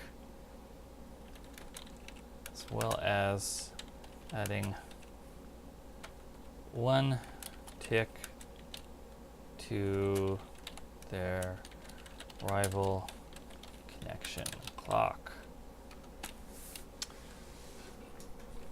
Oh, this, okay, no, that complicates the very next sentence. Ugh. If filling this clock also means that the rival is permanently removed as a, okay. Whole new paragraph necessary. All right. Let's try this again. What do we need? Okay. Just gonna pop this in there. Drag this over to the side so I can see it at the same time. All right. So, once permission, okay.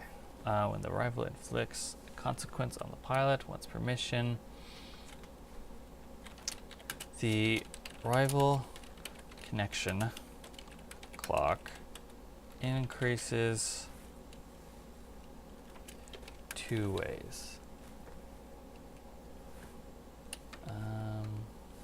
Connection clock can increase 2 ways.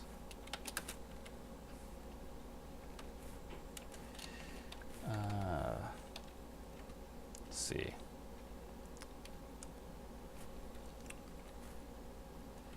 The rival can harm. Harm's not quite the right word. Because that is a mechanical term. All right. Harm synonyms.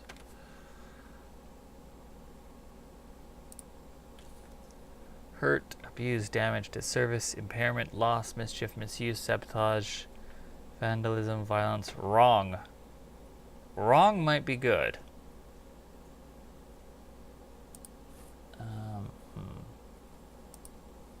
Can increase in 2 ways. The rival. You know what? Inflicts a. Let's just not beat around the bushes. Let's not be flowery. I've been told that I'm overly verbose in my rules.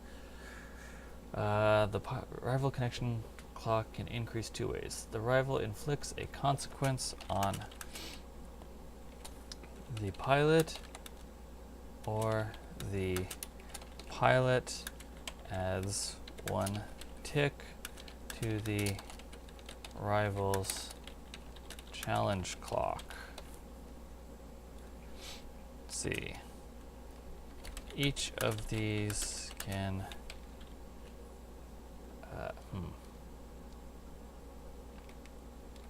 Each of these can add a tick once per mission. Okay, so once per mission, add tick. The pilot takes inflicts a consequence on the pilot. The pilot adds. Okay. When the rival connection clock fills. Yes. All right. Now, okay. Here we go. We're on the road. All right.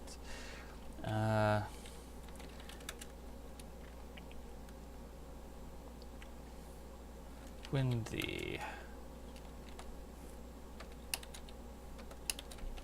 the connection clock fills, the pilot takes 1 XP, asks a question about their belief with the rival. Beliefy with the rival, which the GM must answer truthfully, and then resets the clock to you know what? Let's make that a new sentence. When the connection clock fills, the pilot takes 1 XP and asks a question about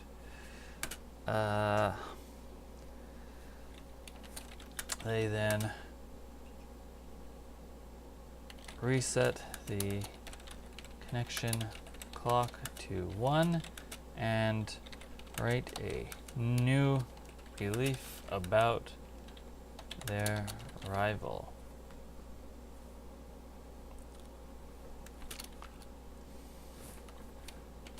Just like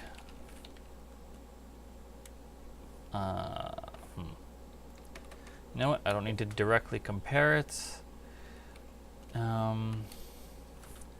If the pilot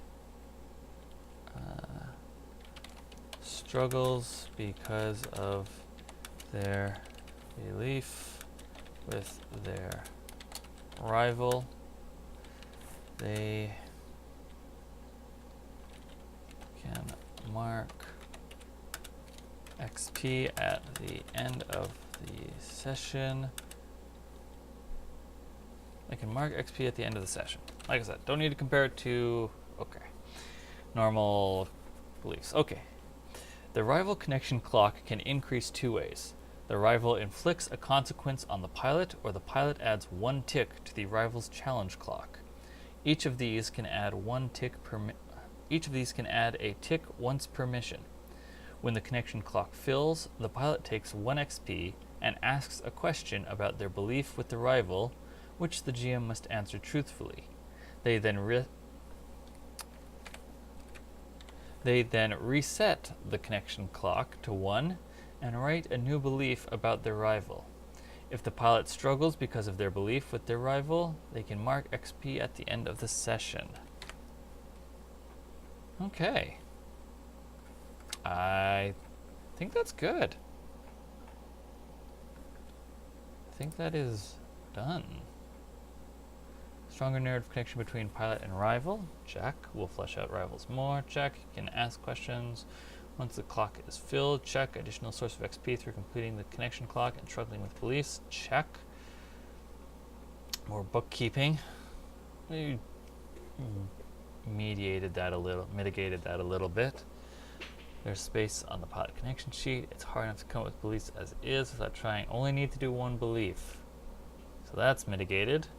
Will every rival get a chance to be this fleshed out on screen? Probably not. Hopefully that will be mitigated by being able to get 2 ticks per mission, which means that it only takes 2 missions for a rival to appear on screen for this to happen. What if the rival's inflicting consequences during downtime, since they can have their own goal?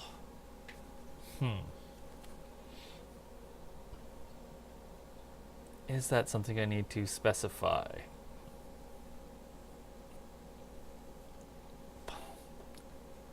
inflicts a consequence on the pilot.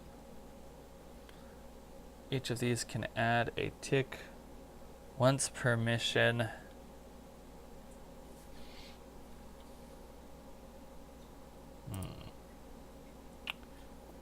Or downtime period phase. And downtime phase. Once per session?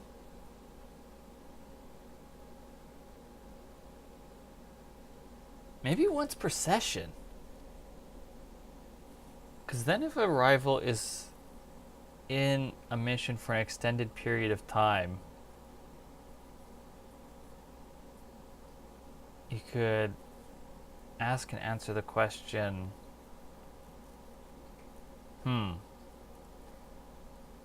is that too fast?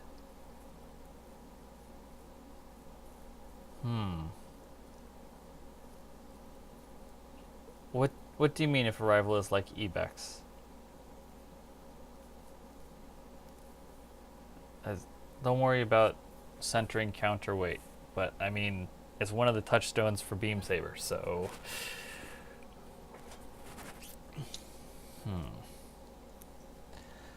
But I like rivals who don't show up in a mission, still being able to act on a player during downtime. Yeah. That's what I'm wondering. Once per mission phase? Once per mission or downtime? If it's once per session, then it could still pop up in... Is it too fast if it's once per session? Because then you could just really like burn through a rival real fast.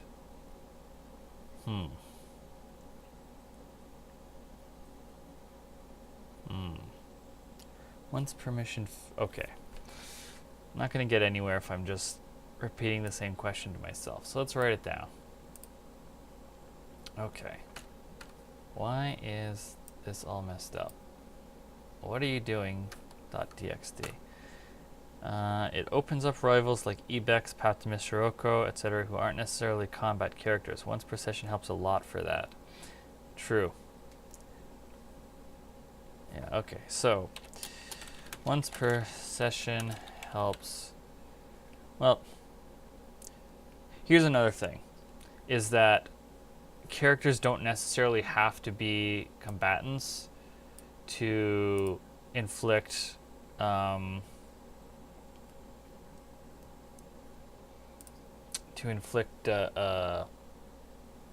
consequences or have their clock filled. For instance, the Virgil Bane scene that I talked about earlier, that was like that was not a fist fight or something. That was just Demon and his ex sitting across a table from each other for an extended period, talking out their grievances and Demon's faults. And I think it ended up with Demon having like 2 harm. One of them was like lonely and the other was cold or something. But he did manage to work through the 8-tick clock. Yeah, that did happen during a mission. The rest of the squad was fumbling around trying to steal intel while Demon was distracting his rival. Yeah, it was a hell of a mission. They all got jobs in addition to being in their squad by accident. It could happen during an entanglement or downtime action too, right? Yeah, I don't see why not. That's why I'm trying to figure out the wording. My concern is that if it's once per session, right? Because you're basically guaranteed to get 2 ticks each time a rival shows up, because they're almost certainly going to inflict a consequence on the pilot, and they're almost certainly going to receive at least 1 tick inflicted on them. And so if it's once per mission, then that means that the narrative arc gets stretched out a bit, but wording that sort of excludes downtime and entanglements. But if you say once per session, then then if a mission lasts 2 sessions, you could very well end up with like starting off at 1 tick and then asking the question before the mission's even over, and perhaps getting another tick on top of that, which feels a little weird if it's just like continuously asking this question. I feel like it should be, what about mission cycle? A mission and its adjoining downtime. That's good wording. I was thinking of saying mission, once per mission and downtime, because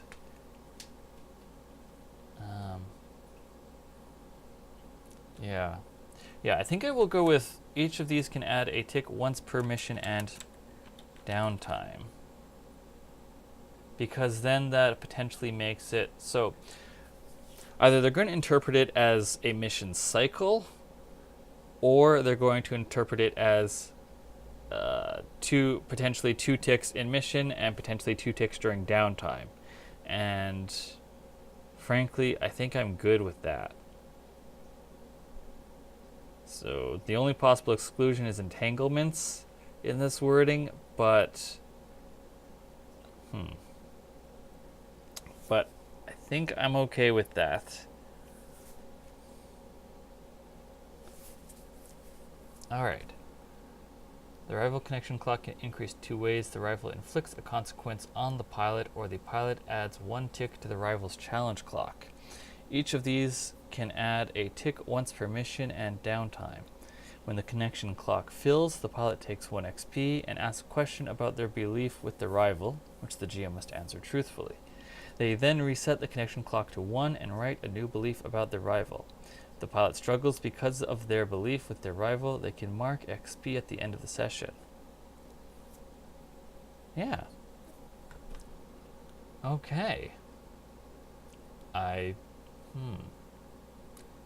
Rivals should have agency power and the ability to mess with their PC's plans. They should use it. Yeah, okay. That's the closing. I think this is good. I think this is done. I think this is done and good. Alright, let's put it back in to the main document.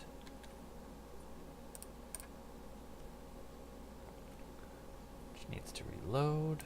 Let's fire this one up too.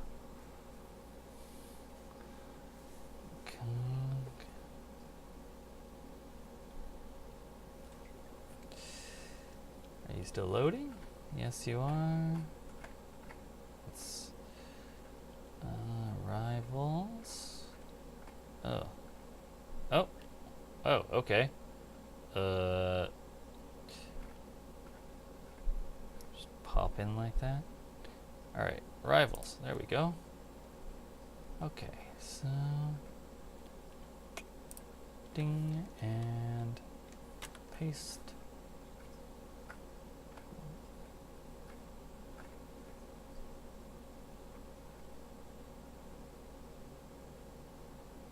That, okay, that came out fine, right? Yeah. Okay. Okay. That is good. And let's clear this out of my notes.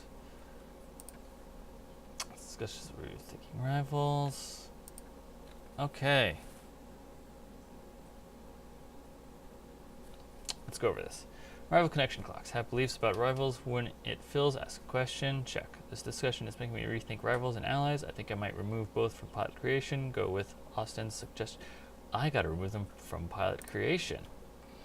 Go with Austin's suggestion of declaring rivals mid-session, which will need a bit of work, and doing the same for allies, like Hadrian suggested. That's something that anyone can do. Okay, and I've got a whole thing about allies here already. Declaring a rival. Okay, so go back into the main documents. Where's pilot creation?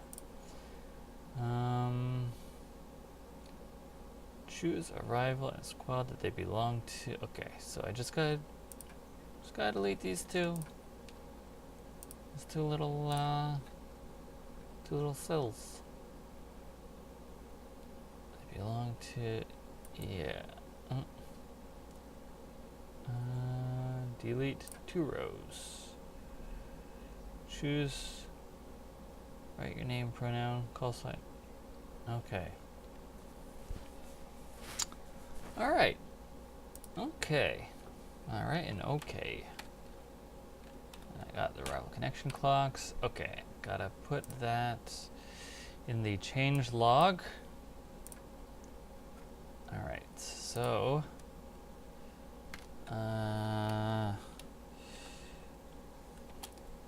let's see, changed. You know what? Let's do the easy one first. Removed creating rivals and allies from the pilot creation process, since they can now be created at any time.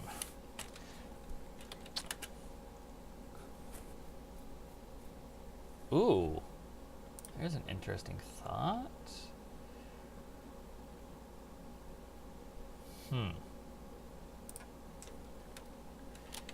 Should, okay, unhappy to see you, -1 to squad status. Something to think about for later. Change the rules for rivals. They now have a connection clock and an associated belief. Filling the clock grants XP and a question, while struggling because of the belief grants XP at the end of session. Is there anything else that needs to be noted here?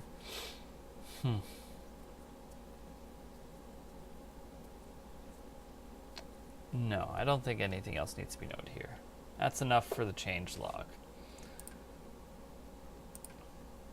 Okay. God, I always forget just how short the allies section is. I mean, it doesn't need to be that any longer, I don't think. Okay, friends come in all different. Okay, what are we doing with the allies? Once permission pilot can declare that they have an old friend who can help. Describe the circumstances of when you last saw them and make a fortune roll with an action appropriate to those circumstances. 1 to 3, unhappy to see you, -1 to squad status. 4 or 5, happy with reservations. 6, happy. This should be +1 to squad status. +1 to squad status.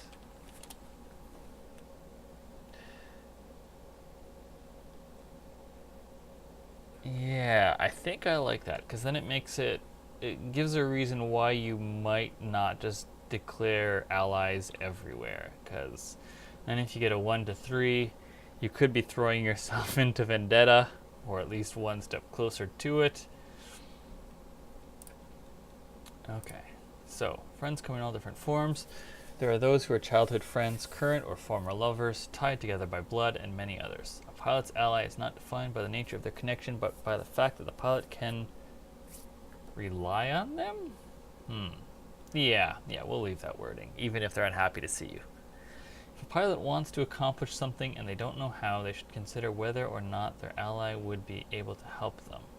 Allies are emotionally invested in aiding the pilot, but can't always be present or doing things for them. This means that sometimes taking advantage of what your ally provides requires an action or fortune roll. Allies exist to provide an avenue for the pilots to accomplish their goals, not to do it for them. Unlike rivals, a pilot can have any number of allies. However, it takes a lot more work to make friends than it does to make enemies. If a pilot wants to add an NPC as an ally... Okay, well, this is no longer true. If a pilot wants to add an NPC as an ally, make sure that it fits the fiction. A brand new acquaintance won't be an ally, but if the pilot works to build a bond, possibly through a long-term project, then they will probably become one. I mean...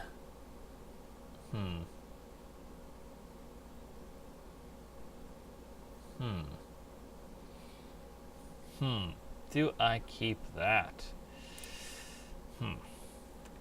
Also, why is this not indented? This looks bad. There we go. Something, I don't know how. Okay, so ally creation should be above this.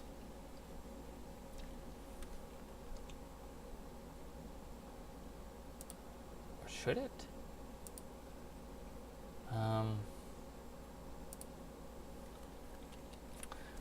Okay, let's... Once per mission pilot, they have, okay. Once per mission, a pilot can declare that they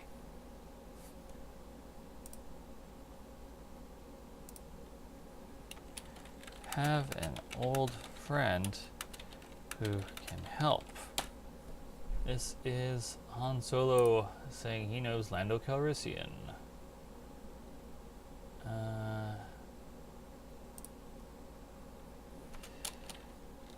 Describe the circumstances. God, Solo was such a mediocre movie. You know what? I'm just gonna copy and paste this. Just save myself the trouble. I'll just format that. Describe the circumstances of when you last saw them and make a fortune roll with an action appropriate to those circumstances. On the most useful example for adding connections to a character sheet. Yeah. On 1 to 3, they are unhappy to see you. They're unhappy to see you. Take -1 to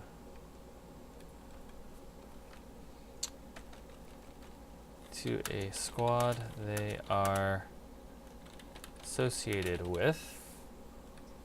-1, take -1 status.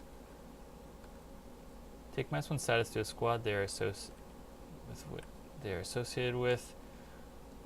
4 on 1 to 3, they're unhappy to see you. 4 to 5, they are happy with reservations. 6, they are ecstatic. Ecstatic might be a little strong. Ecstatic. Delirious, elated, enthusiastic, euphoric, fervent, joyful, joyous, overjoyed, rapturous, thrilled. Thrilled's pretty good. What about happy? Cheerful, contented, delighted. Delighted. I like delighted. Joyful, joyous, jubilant, lively, merry, overjoyed, peaceful, pleasant, pleased, thrilled. Delighted or thrilled? Why not both? Because I'm verbose. That is why not both.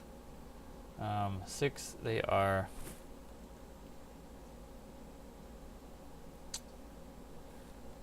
thrilled, delighted, thrilled. They are thrilled to see you. They are happy but have reservations. 6, they are thrilled to see you. Take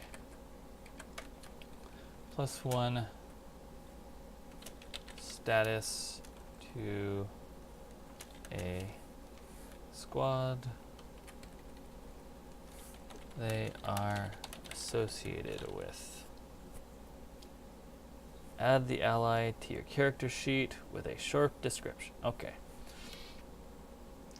Friends come in all different forms. There are those who are childhood friends, current or former lovers, tied together by blood, and many others. A pilot's ally is not defined by the nature of their connection, but by the fact that the pilot can rely on them.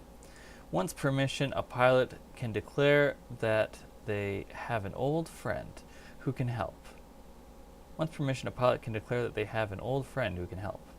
Describe the circumstances of when you last saw them, comma, and make a fortune roll with an action appropriate to those circumstances. On 1 to 3, fortune roll. Yes, I did say fortune roll. Okay, a fortune roll with an action appropriate to those circumstances.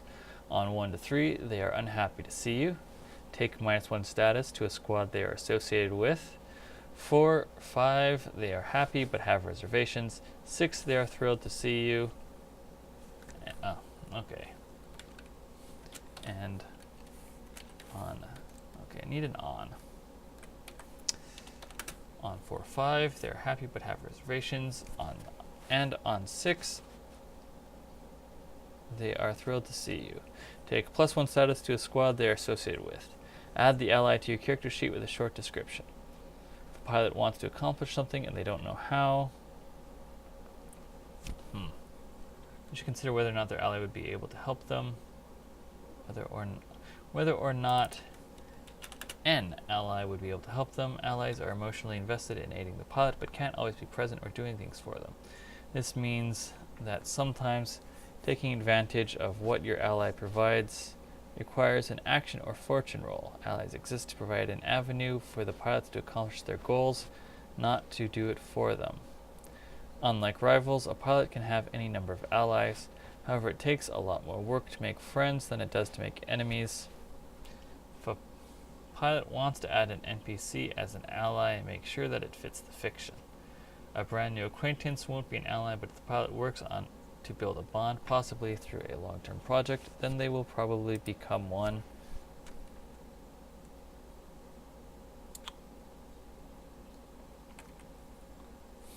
Does this increase squad status?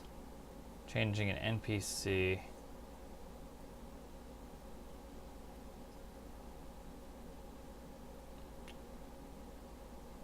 You know what? This is actually probably fine. I don't think I need to elaborate on that. GMs can decide as appropriate.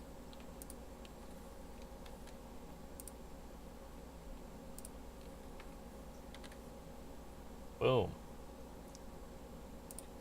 Oh, I gotta put this in the change log. Change logs are good.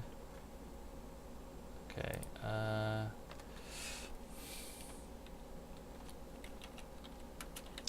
change rules for allies. They can now be created at any time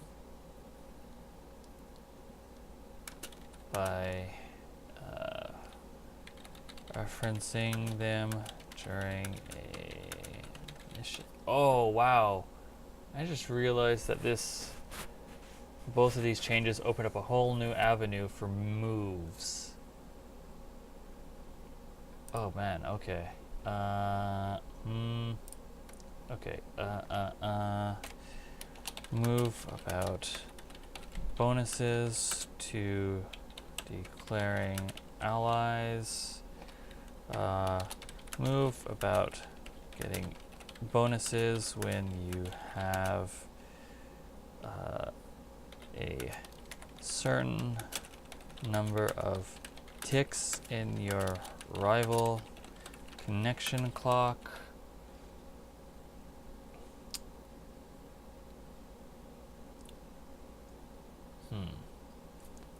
Declaring allies envoy?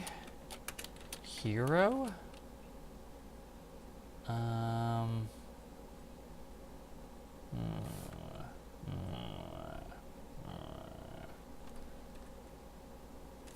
This might also be hero. Are there any squads that this would work for? About declaring allies of the consulate.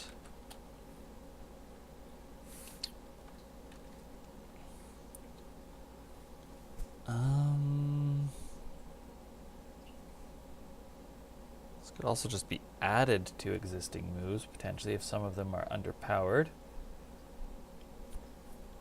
Okay, well, let's come back to that. We can delete this.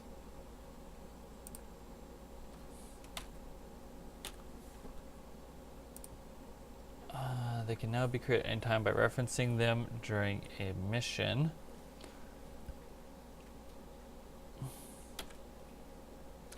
And making a fortune roll.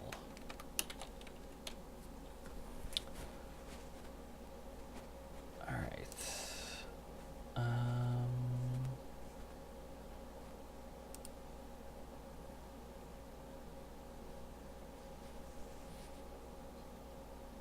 Should it be a fortune roll?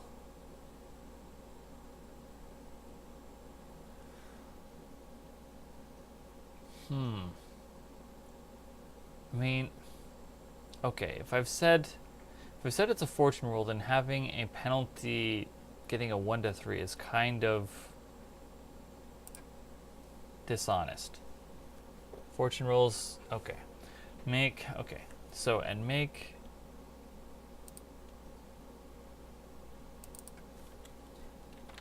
an action roll with an action appropriate to those circumstances. On a 1 to 3,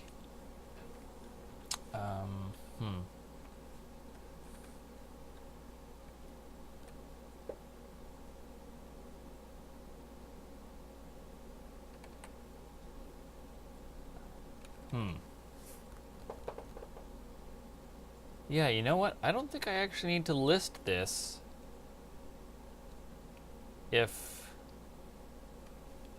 Except for maybe the 6.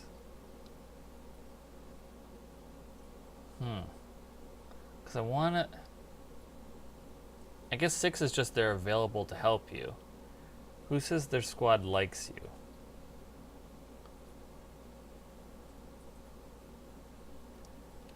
Yeah, you know what? I'm going to get rid of that. Once permission, a pilot can declare that they have an old friend who can help.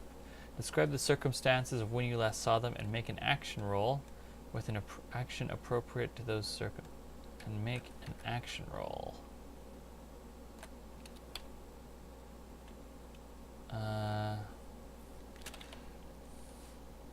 Related to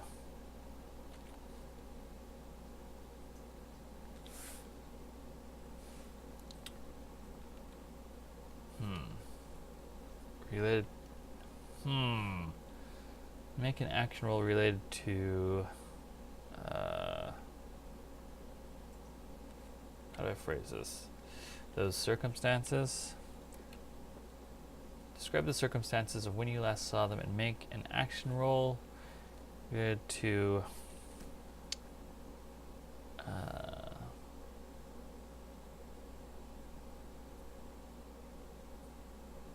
that time, that moment. Describe the circumstances when you last saw them and make an action roll related to that time.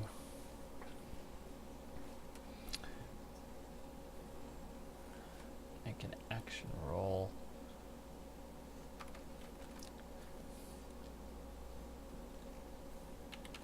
Appropriate for those circumstances. Describe the circumstances of when you last saw them and make an action roll. Make an appropriate action roll. No, because that makes it sound like it's just about like someone's gonna see that and just be like, yeah, the idea is that this is based on how your last interaction with them went. And if I don't, I'm worried that someone's gonna be like, oh, it's just always consort. Which, I mean, it might be, but I also want the option to be there for, like, we last fought side by side in our mechs, so I'm gonna roll battle. Describe the circumstances of when you last saw them.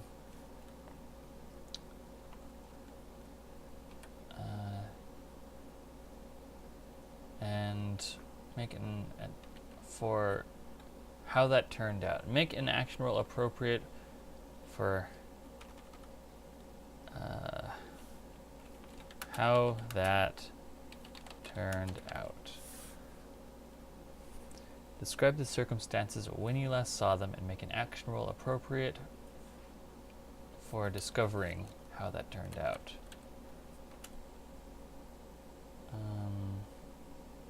Determining.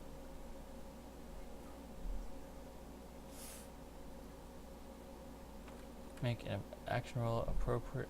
Make an appropriate action roll to see how that turned out.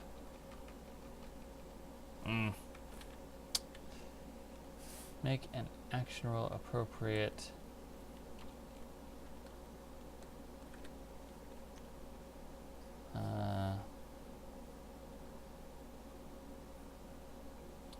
Action roll appropriate for that time.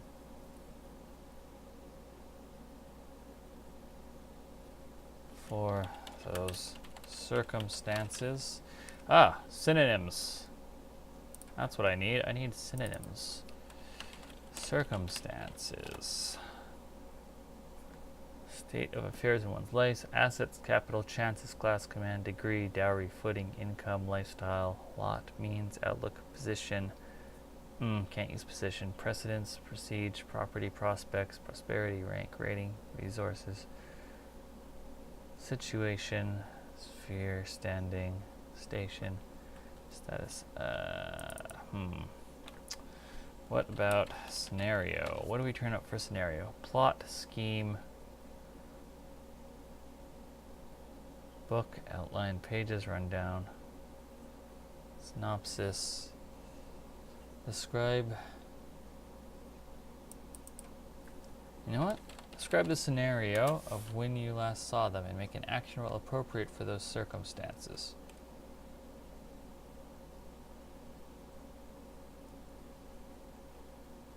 Add the ally to your character sheet with a short description. Okay, I think it's time for an example. For example,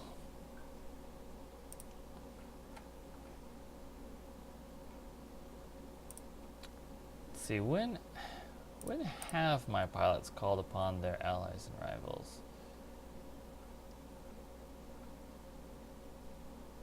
Oh, right, there's fucking, here's the rivals, right here. I'm a goof. Okay.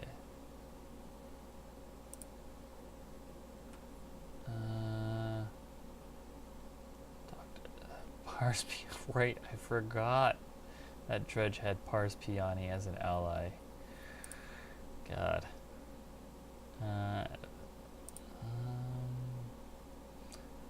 Layla. Hannah Copeland is neither ally or rival. Julia Ripper Faraday. Okay, we'll use Ripper. Alright, as our example.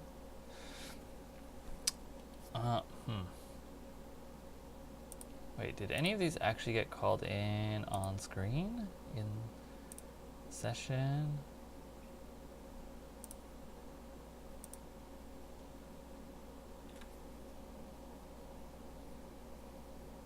Not really. Oh, of course they didn't get called in this way anyways. Okay, for example, Demon contacts, what was her name?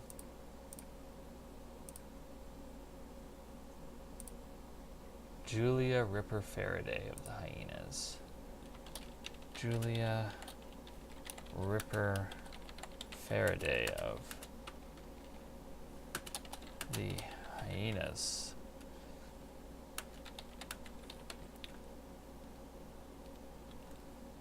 for some help.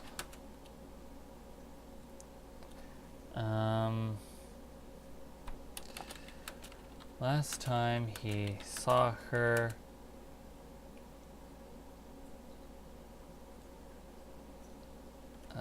they were on opposite sides of the battlefield in their RVs.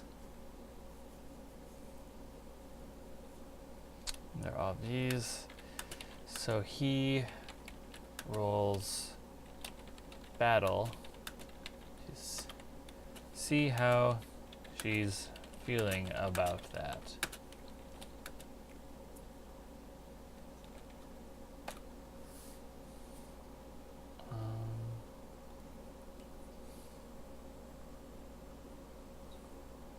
Let's see.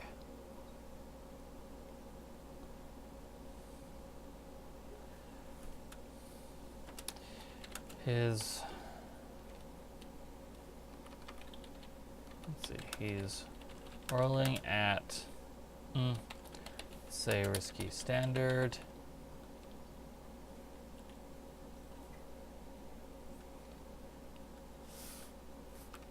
Actually,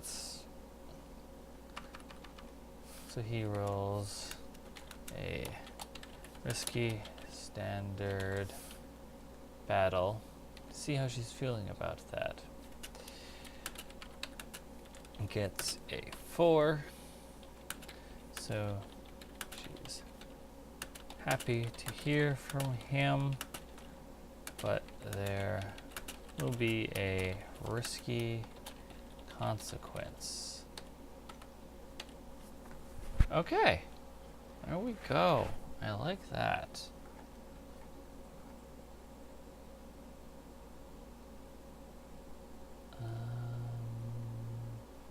Change log. Gotta make sure this is accurate. They can now making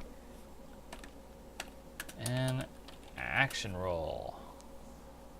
Time by referencing them during a mission and making an action roll.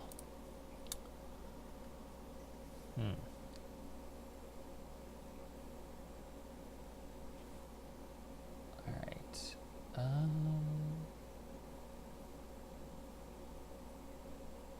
Got idea for new moves, but we'll save that for another time.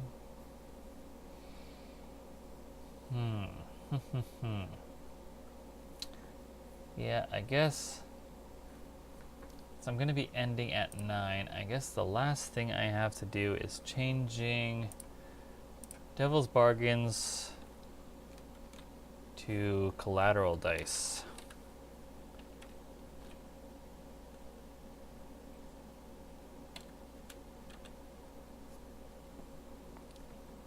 Alright, the consequence following action. Alternatively, use the consequence of collateral dice that the acting player declined. Offer collateral dice. Collateral die? Collateral dice? I mean, it's always a single die anyways. Should just be called...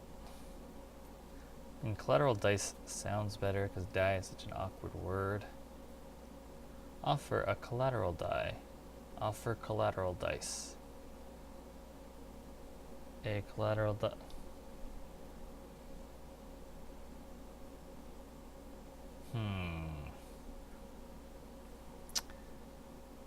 Has Webster's decided that dice is singular yet?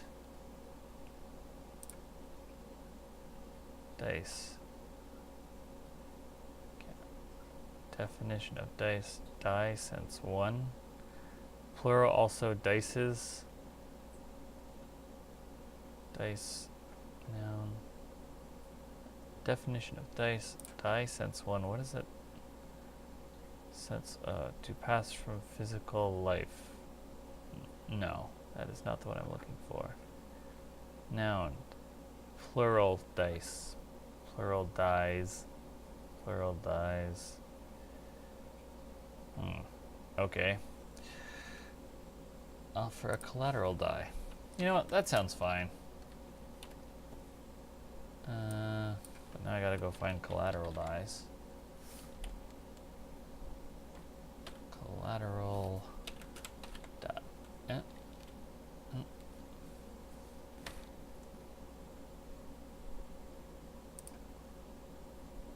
Use the consequences of collateral dice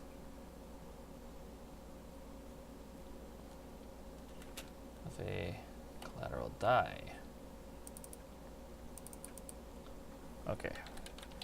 Back to hunting down devils.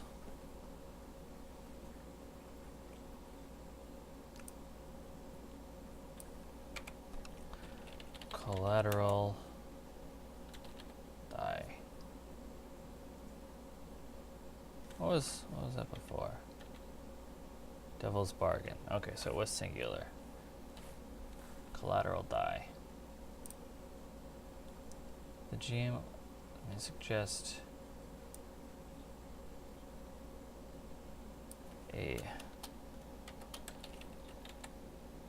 collateral die.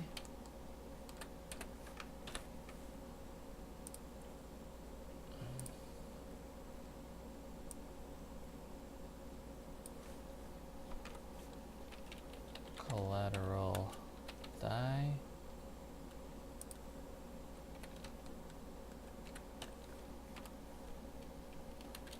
Collateral die.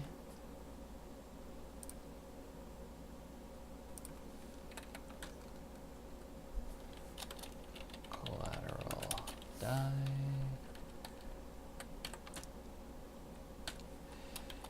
Collateral die. Change the exact. Okay, the last one's in. Oh. Change log. Okay.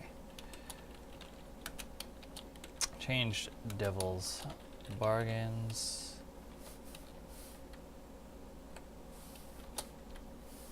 to collateral dice to better fit the game's theme.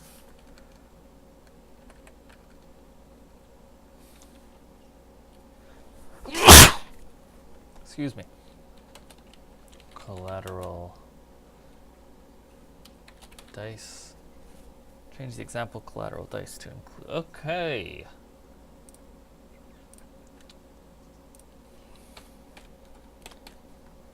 Here we go. And I think that'll do it for this evening. Yeah, that's some darn good progress. Got rivals sorted.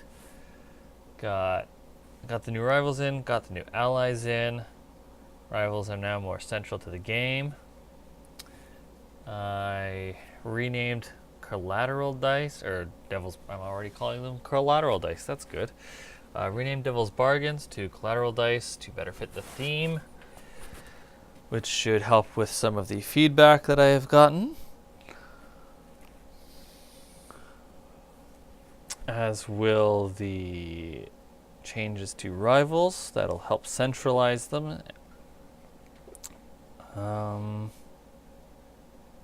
Yeah, I think that's good. That's it for tonight. So, thank you everyone so much for joining me on this game design stream. I'm Austin Ramsey. I'm the creator of Beam Saber. You can find the rules for Beam Saber at austin-ramsey.itch.io/beamsaber. You can follow me on Twitter at notanin.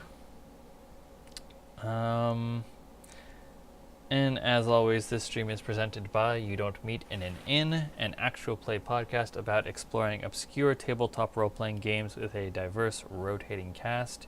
You can find that on iTunes or wherever you get your podcasts from.